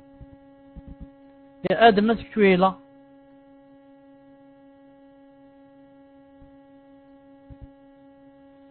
Peut-être que Adam n'est pas là. Non. Salam alaikum, Cheikh. Ahyakallah. Pour le mauvais rêve, tu as bien fait de préciser qu'il fallait cracher sans émettre de salive. Car moi, la personne m'a expliqué, j'ai craché 3 fois, mais sur le visage de ma femme. Ma chambre était obscure. Elle était du côté gauche. On était à 2 doigts pour la convaincre d'acheter un livre qui mentionne ce hadith. Ma question est la suivante. Est-ce vrai que les gens qui rêvent d'un chien noir, c'est qu'ils ont un djinn, pas le pantalon bien sûr, dans le corps? Adam 2000, sûrement que, Inch'Allah Ta'ala, sûrement que là, ils sont en train de rire, parce que, ça a dit, surtout que c'était dans un contexte où, c'était pas loin du divorce. Naam. Darallah ma shafa'al. Taïb. Naam, comme j'ai dit, on ne crache pas. Il y a un verbe que je connais pas, on le dit en français comme ça, à peu près, hein, poustillonner ou quelque chose comme ça. J'ai oublié le verbe là. Naam, c'est juste qu'on dit comme ça, poustillonne, voilà, c'est ça. On dit comme ça. Vous m'entendez dans le micro, on dit comme ça. C'est-à-dire, il y a de l'air. Il y a de l'air qui sort un peu humide, c'est tout. un peu humide de salive. Ce n'est pas les crachats. Non, c'est pas des crachats. Et heureusement que le frère a eu l'idée d'acheter un livre pour lui montrer que quoi? Que yani, vraiment, yani, ce qu'il a fait c'est de la sunna et non pas qu'il voulait lui cracher sur la figure. Naam. Et la deuxième question, il a dit, est-ce que celui qui voit un chien noir, naam, c'est que cette personne a un djinn? Un djinn, il a dit, ce n'est pas le blue djinn, le djinn qui entre dans les personnes. Naam. La réponse, le chien noir dans le rêve, c'est le djinn. Surtout, ceux et celles qui voient beaucoup les chiens. Naam. Voir beaucoup les chiens et les serpents dans les rêves, ce sont les signes du djinn et ça rentre aussi des fois dans la sorcellerie. Naam. Quand une personne est obsédée au point de voir presque chaque semaine, presque tous les 10 jours, le chien dans le rêve, ça veut dire quoi? Ça veut dire que elle doit faire la ruqya bi'idnillahi subhanahu wa ta'ala. Elle doit faire la ruqya bi'idnillahi subhanahu wa ta'ala. Car, comme a dit le prophète sallallahu alayhi wa sallam, il a dit que le djinn se transformait beaucoup en quoi? En chien, chien noir, et en serpent. Et en serpent, naam. Wallahu subhanahu wa ta'ala a'lam. Minhajul haqq, tafaddal.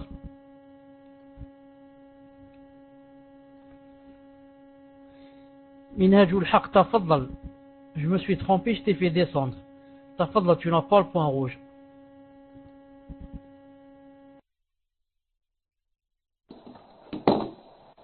Assalamu alaikum wa rahmatullah. Depuis qu'elle a accouché, une sœur a ses menstrues tous les 15 jours environ, alors qu'elle a habituellement un cycle de 28 jours. Elle est allée voir un gynécologue et celle-ci lui a prescrit une pilule contraceptive pour un traitement de 6 mois. Sa question est, sachant que la pilule a pour but de régler et l'aider à apaiser sa fatigue due à l'écoulement constant du sang, la sœur est anémique. Doit-elle prendre cette pilule? Par ailleurs, la gynécologue lui a dit que ce n'était pas pathologique, mais la sœur a 2 enfants en bas âge et fait de l'insomnie. Barakallahu fikoum et qu'Allah vous préserve.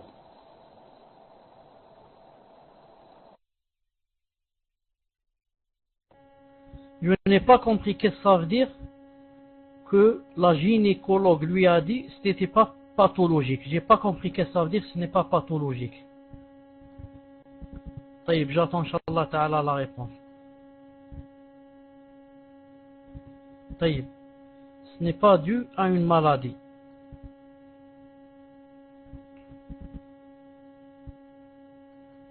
طيب, qu'est-ce que ça veut dire alors que habituellement, non, ça je l'ai compris, elle dit. Qu'est-ce que ça veut dire que alors que habituellement elle a un cycle de 28 jours? Qu'est-ce que ça veut dire elle a un cycle de 28 jours? Ça veut dire qu'elle reste 28 jours purifiée, ensuite elle a 2 jours des menstrues. Est-ce que c'est ça?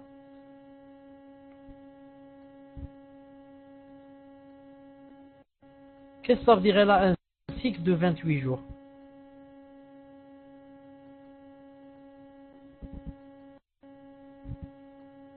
Abdul Ghani, elle a ses menstrues tous les 28 jours. Subhanallah al-Azim.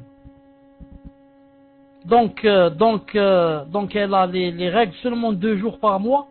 Est-ce que je dois comprendre comme ça? Est-ce qu'il y a des femmes qui ont seulement 2 jours? Des femmes dont les menstrues ne durent que 2 jours. Et alors, moi j'ai pas compris ça. Alors comment ça? Je n'ai pas compris. Ça veut dire donc entre 21 et 28 jours. طيب, Minhajul Haqq, tous les 28 jours elle a ses menstrues, ça. Ensuite, quand elle a les menstrues, elle reste 4, 5, 6 jours, ça. Est-ce que c'est comme ça? Elle reste normalement 4, 5, 6 jours. Est-ce que c'est comme ça? C'est le muhim qu'elle reste 28 jours pour qu'elle lui vienne. Est-ce que c'est comme ça, Minhajul Haqq? Elle reste 28 jours, tous les 28 jours, elle les a. Mais quand elle les a, elles sont normales, 5, 6, 4, 5, 6 jours. Ça? طيب. نعم.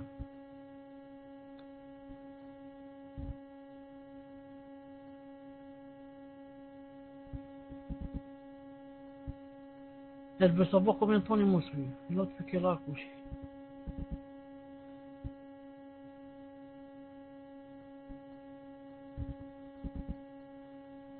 Wallah, et franchement, j'ai pas compris la question. Attendez que je lise un peu en haut.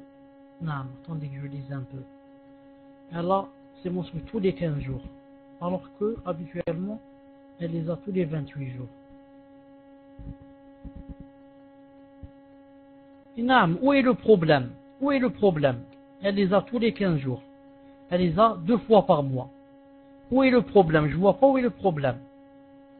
Maintenant, elle s'est déréglée, elle les a tous les 15 jours. En bas. Où est le problème puisqu'elle les a tous les 15 jours? Dis-moi, Minajul Haq, où est le problème?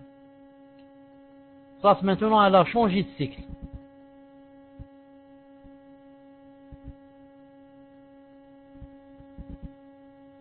Non, le problème, c'est la question. Est-ce que le problème, c'est ta question? Tu voudrais savoir si elle peut prendre la pilule? Est-ce question?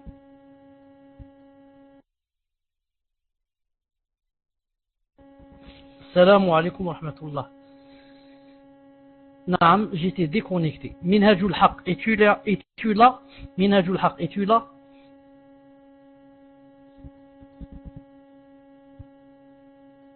Est-ce que Minhajul Haq est là pour écrire numéro 1?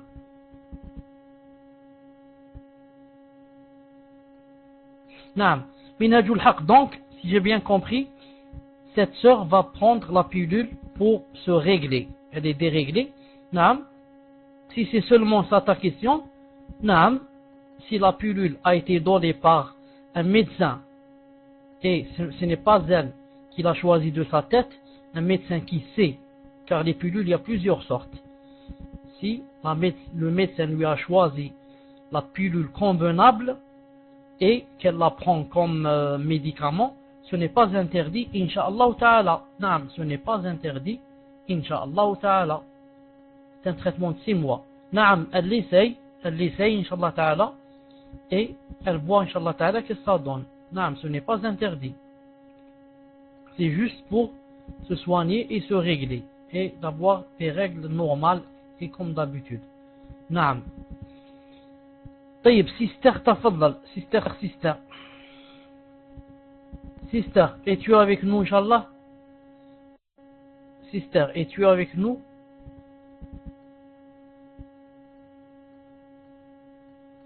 طيب, تفضلي alors.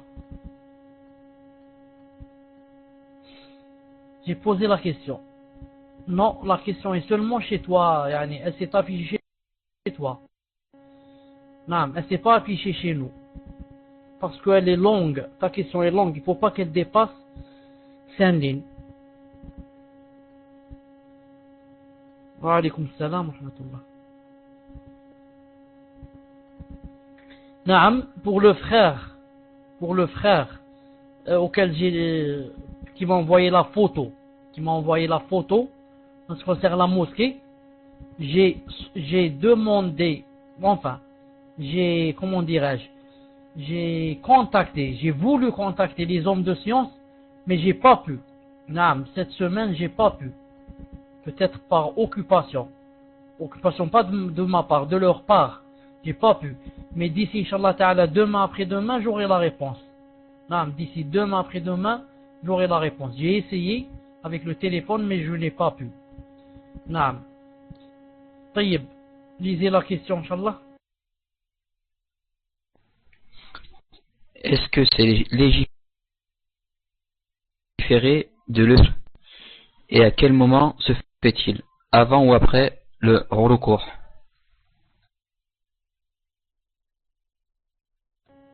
Alhamdulillah, pour le qunut du 8, naam, le imam lève les mains et les gens derrière lui lèvent les mains. Le imam lève les mains et les gens qui sont derrière lui lèvent les mains. Vous pouvez trouver ça dans le livre qui s'appelle Qiyam Ramadan de Cheikh Al-Albani rahimahullah. Vous trouvez ça aussi dans le livre de Cheikh Ibn Uthaymin, Sharh al-Zad. Vous trouvez ça aussi dans son livre. Sharh al-Mumti', pardon. Ensuite, à quel moment on fait le qunut? Le qunut, dans la première partie du Ramadan, on le fait, attendez pour que je me rappelle bien, on le fait après le ruku'. Et dans la deuxième partie, on le fait avant le ruku'. C'est-à-dire que les 10 derniers jours, on doit faire le ruku' après quoi? Quand on termine de lire. Quand on termine de lire et avant de faire l'inclination. Et dans les premiers jours du Ramadan, on le fait après. Voilà en ce qui concerne le ruku'. Islam 347, j'ai perdu ma place, j'ai déconnecté après système. D'accord, où est Islam maintenant? D'accord, on va donner à Islam, Inch'Allah Ta'ala, l'occasion. Tafadlali.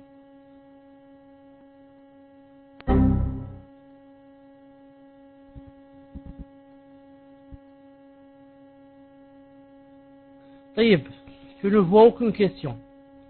Je ne vois pas la question de Islam. Islam, j'ai le raid.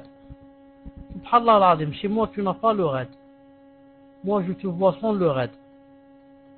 Moi je vois Islam sans le raid. Pour être sûr, voilà, maintenant je vais lui donner le raid. Voilà, maintenant il a le raid. C'est écrit chez moi.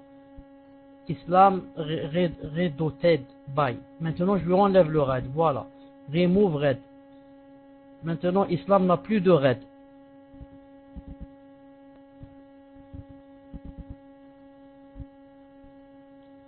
Pour ceux qui n'ont pas, bon, pour ne pas perdre de temps, ce n'est pour, je répète pour la sœur si elle n'a pas compris, en ce qui concerne le dua du ruku', on le fait quand on termine la lecture. On est en train de lire. Ensuite on termine avant le ruku', avant de dire Allahu Akbar pour l'inclination, on fait le dua. Si c'est les derniers jours, on le laisse après. On le laisse après le ruku'. Quand on fait le ruku', on se lève, on dit Sami Allah liman hamidah et on fait le dua avant de descendre. Tafaddal pour la lecture, Inch'Allah.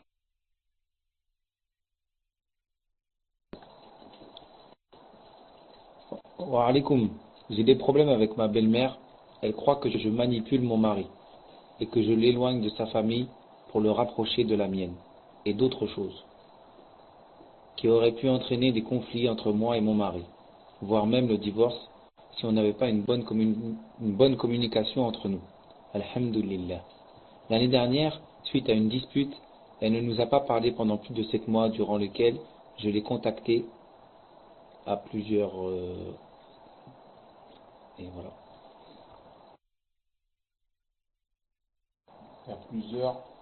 Et d'autres personnes ont essayé de la raisonner car elle avait complètement renié son fils. On est parvenu à une paix provisoire puisque maintenant ça fait presque 4 mois qu'elle ne va pas nous voir, ni entendre parler de nous. On ne sait même pas pour quelle raison, sauf à ce qu'on a compris qu'elle croit que je vais mettre sa famille de côté et orienter mon mari vers la mienne. Je dis à mon mari qu'il faut aller la voir ou au moins l'appeler pour essayer d'arranger les choses. Mais il me dit que ça ne sert à rien, qu'elle va au contraire se renfermer encore plus. Ma question est de savoir ce que me conseiller, sachant qu'il n'est pas bon de rompre les liens de famille et surtout pas pour mon mari car c'est sa mère.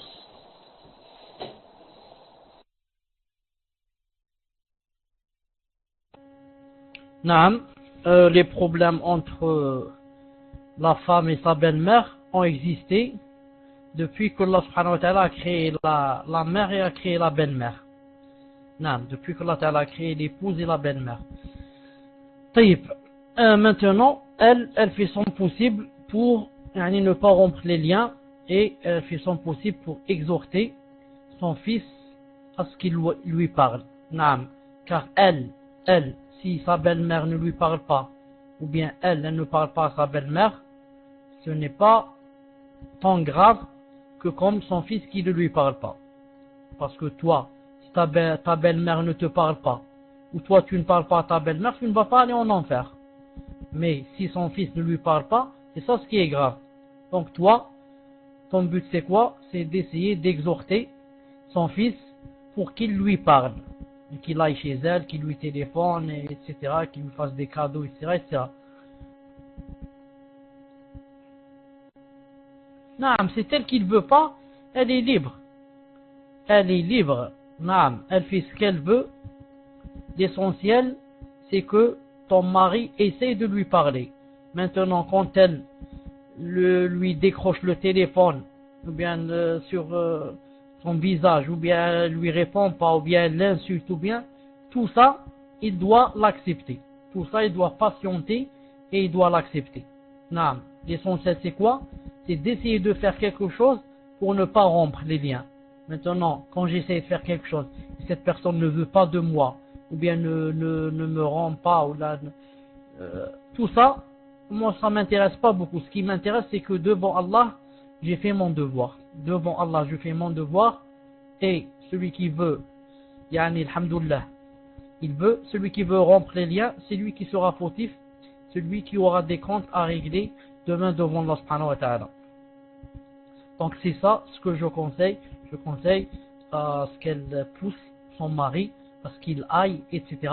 Et lui, bien sûr, il doit chercher les moments opportuns où elle est bien, et il part avec un cadeau, il part tout seul, c'est pas la peine de prendre sa femme avec lui, il part tout seul et comme ça, jusqu'à ce qu'il épanche son cœur.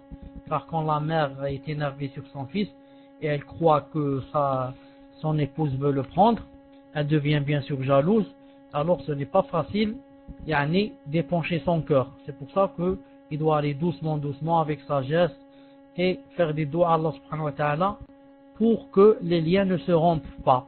Naam. Makan 11, tafadali ou tafaddal. Alhamdulillah, très rapide Makan. Salam alaikum, cher. Un frère m'a dit que salat atiba, on peut faire jusqu'à 16 raklat. Je voudrais savoir si c'est authentique et comment on les fait dans la journée. Et je voudrais savoir aussi combien de raklat dua jazakallahu khairi. Je pars et là-bas ils font 23 raklat. Et moi j'ai pris l'avis de Shir Albani rahimallah, 11 raklat. Quel conseil me donnez-vous? Celui qui a dit que les rawatib c'est 16, il a fait rentrer sûrement les 4 rak'at où le prophète sallallahu alayhi wa sallam, qui se font avant le asr, où le prophète sallallahu alayhi wa sallam a dit rahimallahu mara'an salla arba'an qabla al-asr. qu'Allah subhanahu wa ta'ala pardonne, si je puis dire pardonne, soit miséricordieux envers quelqu'un qui fasse 4 rak'at après l'asr. Certains ulama ont dit les 4 rentrent dans les rawatib. Mais la plupart des ulama disent qu'ils ne rentrent pas. Disent que ces 4 se font de temps en temps, c'est tout. Et que le plus sûr, c'est le hadith qui a cité 12. Et toi, Makan, si seulement on pouvait faire les 12 et les faire pendant toute sa vie, c'est déjà masha'Allah. Quiconque fait 12 rak'at pour Allah subhanahu wa ta'ala, il lui construit un palais dans le paradis. Il a une maison dans le paradis seulement pour 12, masha'Allah. Donc voilà pourquoi les ulama ont divergé. C'est sur les 4 rak'at qui sont avant salat al-asr. En ce qui concerne la umrah, il est authentique le rapporté par Aïcha qui dit que Rasulullah priait toujours 2 rak'at après subh et asr. Après subh et asr. Naam, mais le fait d'être authentique, cela ne veut pas dire que les ulama les ont fait rentrer dans les rawatib. Naam, cela ne veut pas dire que les ulama les ont fait rentrer dans les rawatib.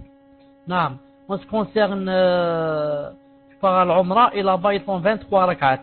Naam, si tu es de l'avis de l'Albani, naam, qui dit qu'il faut faire 11, naam, mais je ne sais pas ce que dit l'Albani quand il y a l'imam qui fait 23 et que tu es derrière lui.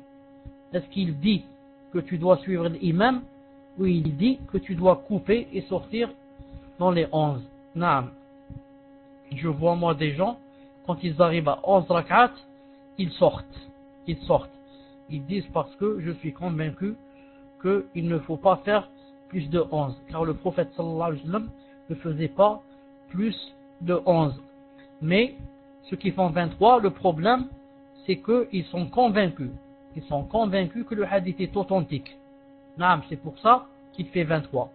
Et si tu fais toi derrière lui, à cause de sa conviction à lui, naam, tu n'es pas, incha'Allah ta'ala, dans l'erreur.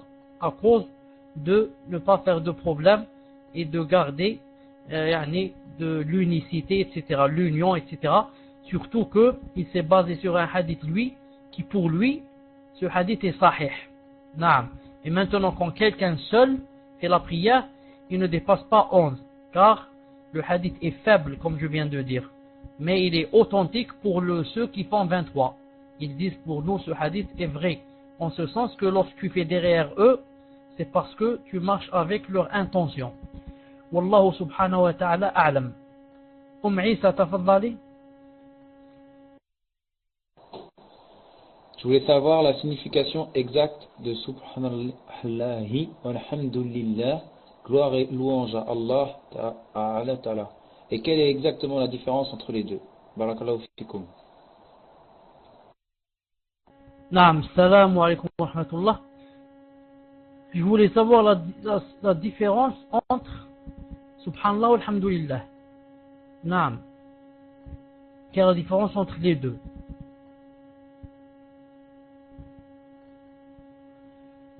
Quand on dit Subhanallah, ça veut dire c'est éloigner de Allah subhanahu wa ta'ala tous les défauts. Naam. Quand quelqu'un dit par exemple Allah subhanahu wa ta'ala est avare, tu dis Subhanallah, Subhanallah. Yani Allah ta'ala a ce défaut. Et par exemple Allah subhanahu wa ta'ala n'aime pas les purs. Subhanallah. Donc Subhanallah c'est quoi? C'est éloigner de Allah subhanahu wa ta'ala tous les défauts. Il n'a aucun défaut. Naam. Et alhamdulillah, c'est lui faire les louanges, c'est le remercier.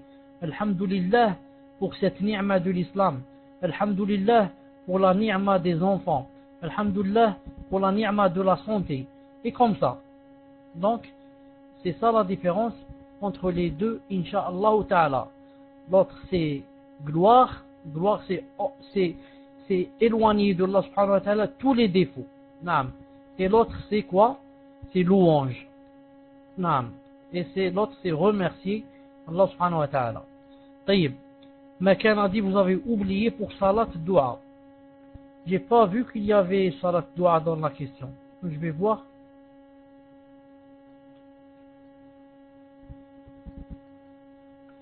Dans la question, il n'y a pas salat dua. Makan, il n'y a pas salat dua. C'est écrit salam alaykoum. Un frère m'a dit salat ratiba, on peut faire jusqu'à 16. On peut faire jusqu'à 16. Taïb. Je voudrais savoir si c'est authentique. Et comment on les fait dans la journée. Et je voudrais aussi savoir combien de rak'at faisait le prophète pour ça. Aïe, Wallah, pour salat dua. Jazakumullah khairan pour salat dua. Salat dua ou bien salat duha? Pardon, dua ou la duha? Duha c'est avec H. Duha.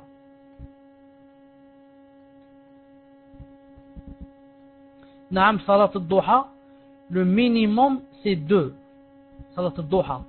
Le minimum c'est 2 rak'at. Le maximum c'est 12.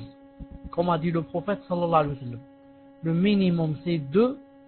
Le maximum c'est 12. Bi'idhnillahi azza wa jal. Pas de problème.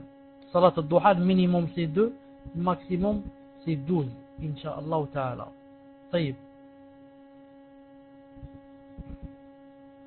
Oumaïsa, je crois qu'elle a posé sa question. On va voir Oumaïsa, est-ce qu'elle a posé sa question?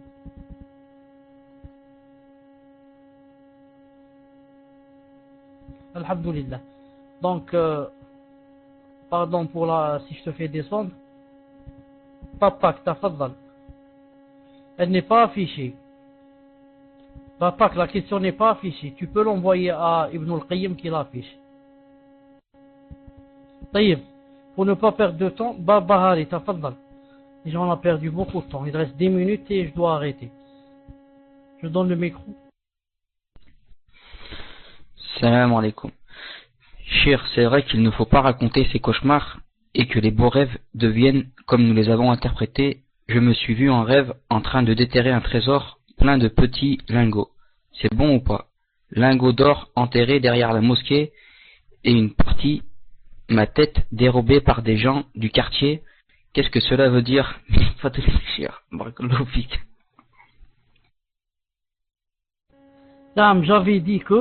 J'avais dit que les cauchemars, il ne fallait pas les raconter. Naam. Le prophète sallallahu alayhi wa sallam a dit qu'il fallait cracher et dire A'udhu billahi minash shaitanir rajim, cracher son côté gauche 3 fois et dire A'udhu billahi minash shaitanir rajim. Et s'il voulait ou s'il pouvait, il se levait, faisait des ablutions, faisait 2 rak'at, mais ne devait pas raconter le cauchemar. Quant au beau rêve, naam, il ne faut pas l'interpréter de soi-même. Hein, mais il faut par contre l'exposer à un savant. C'est lui qui explique les rêves. Hein, quelqu'un qui est connu pour être quelqu'un qui explique les rêves. Naam. Ensuite, toi ce que tu as rêvé, tu as dit je me suis vu en rêve en train de déterrer un trésor plein de petits lingots. La mosquée, enterré derrière la mosquée. Une partie m'a été dérobée par les gens du quartier. Qu'est-ce que va dire min fadlik cheikh? Naam. Je ne sais pas exactement qu'est-ce que ça veut dire, Inch'Allah ta'ala. Je ne sais pas exactement qu'est-ce que ça veut dire. Tu as vu, je ne sais pas si tu étais avec nous dans le cours, que le prophète sallallahu alayhi wa sallam a vu de l'or. Et malgré cela, ce n'était pas un rêve. Ce n'était pas de l'argent, ce n'était pas l'interprétation, ce n'est pas l'interprétation de l'or, ce n'est pas l'or. Mais, puisque l'or en arabe, dhahab, c'est quelque chose qui part, donc c'était quelque chose qui ne restait pas. Mais toi, ce qui est bien, c'est que c'était du côté de la mosquée. C'était du côté de la mosquée, c'était derrière la mosquée, pas loin de la mosquée. Peut-être que, Inch'Allah ta'ala, c'est du ilm. Peut-être que, Inch'Allah ta'ala, c'est du ilm, lors de la mosquée, c'est le ilm. Il n'y a pas mieux que le ilm. D'abord, quand Allah subhanahu wa ta'ala donne la science à une personne, c'est mieux que de lui donner de l'or. Car avec l'or, on peut faire des péchés, on peut boire l'alcool, mais avec le ilm, je suis loin de cela, cher. Peut-être que ça va venir, papa. Peut-être que ça va venir. Non, peut-être que, Inch'Allah ta'ala, ça va venir. D'ici demain, tu sais pas qu'est-ce qui va se passer, Inch'Allah ta'ala. Naam. Qu'est-ce qui t'empêcherait de demander la science et de t'approcher d'Allah subhanahu wa ta'ala? Personne ne t'empêche. Au contraire, si tu fais juste un petit geste, Allah subhanahu wa ta'ala est avec toi. Amin ya Rabbil alamin. Amin ya Rabbil alamin. Barbahari a dit, est-ce que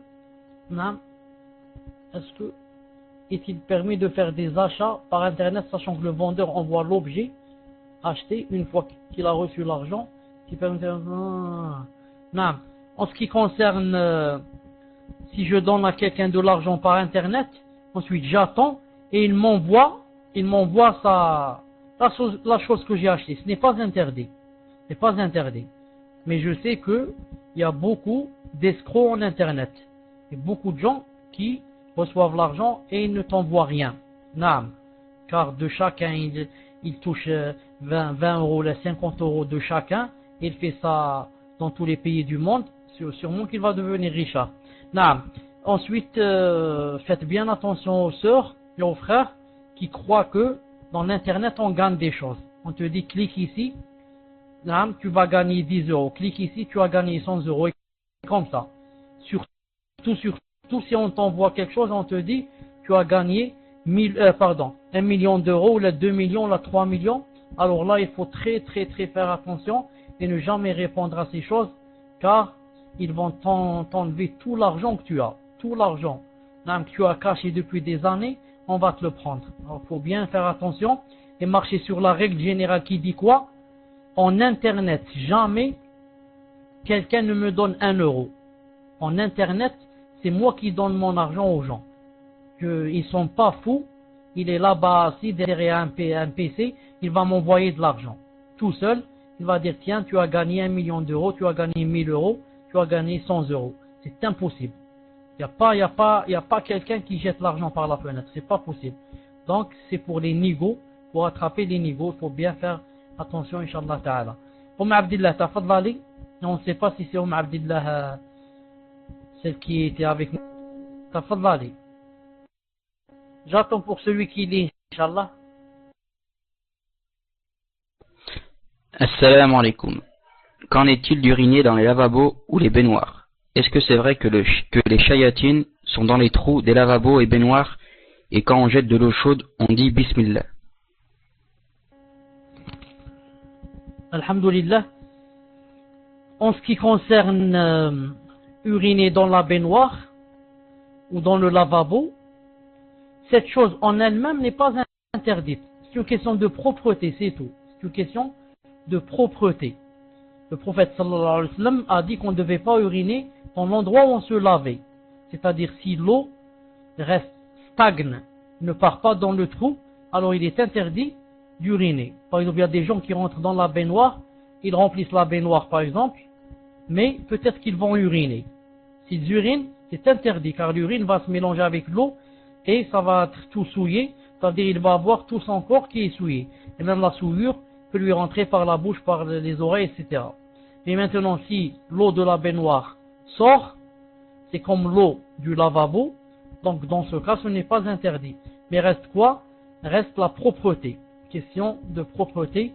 Comment je vais uriner dans le lavabo? Ensuite, je vais me laver. Sauf bien sûr si quelqu'un urine et qu'ensuite il jette directement l'eau pour qu'il ne reste pas. Ça c'est premièrement. Deuxièmement, est-ce que c'est vrai que les shayatines sont dans les trous des lavabos et baignoires et quand on jette de l'eau chaude, on dit Bismillah. Naam, les shayatines restent beaucoup. Naam, les shayatines restent beaucoup dans les endroits où il y a la souillure. Naam, dans les trous où il y a pas. C'est pour ça qu'on les trouve dans les toilettes par exemple. Naam, c'est pour ça que quelqu'un, quand il va dans les toilettes ou là même dans la rue, il y a un rocher ou là, il s'approche et il veut uriner devant cette chose, il doit dire Bismillah. Pourquoi? Parce que c'est possible que les shayatines soient là-bas. Ensuite, il va avoir quoi? Il va avoir des problèmes avec la shayatine.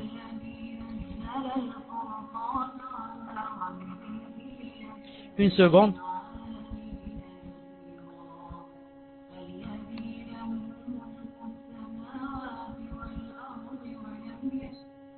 Bon, le Coran que vous avez entendu, c'est une sorte d'alarme. Ça veut dire quand il a commencé à réciter, ça veut dire que le temps du dars est terminé. Donc je voulais dire que, naam, quand on va jeter de l'eau chaude dans des endroits pareils, il vaut mieux dire Bismillah ou bien lire Ayat Kursi ou quelque chose comme ça. Y a-t-il une doua de dire avant? Au moins Bismillah. Naam. Au moins Bismillah ou bien dans la cuisine par exemple. Ou seulement dans la cuisine ce n'est pas grave. Non, dans la cuisine ce n'est pas grave. Dans l'évier il n'y a pas de souillure. On parle dans les endroits quand on jette l'eau où il y a de la souillure. Naam. Dans l'évier de la cuisine ce n'est pas grave, Inch'Allah Ta'ala. Taïb, je vous laisse, Inch'Allah, je vous donne rendez-vous, Inch'Allah Ta'ala, demain, et comme ça, chaque soir, Inch'Allah Ta'ala, je réponds directement à vos questions. Subhanakallahumma bihamdik, ashhadu an la ilaha illa ant, astaghfiruka wa atubu ilayk. Assalamu alaikum wa rahmatullahi wa barakatuh.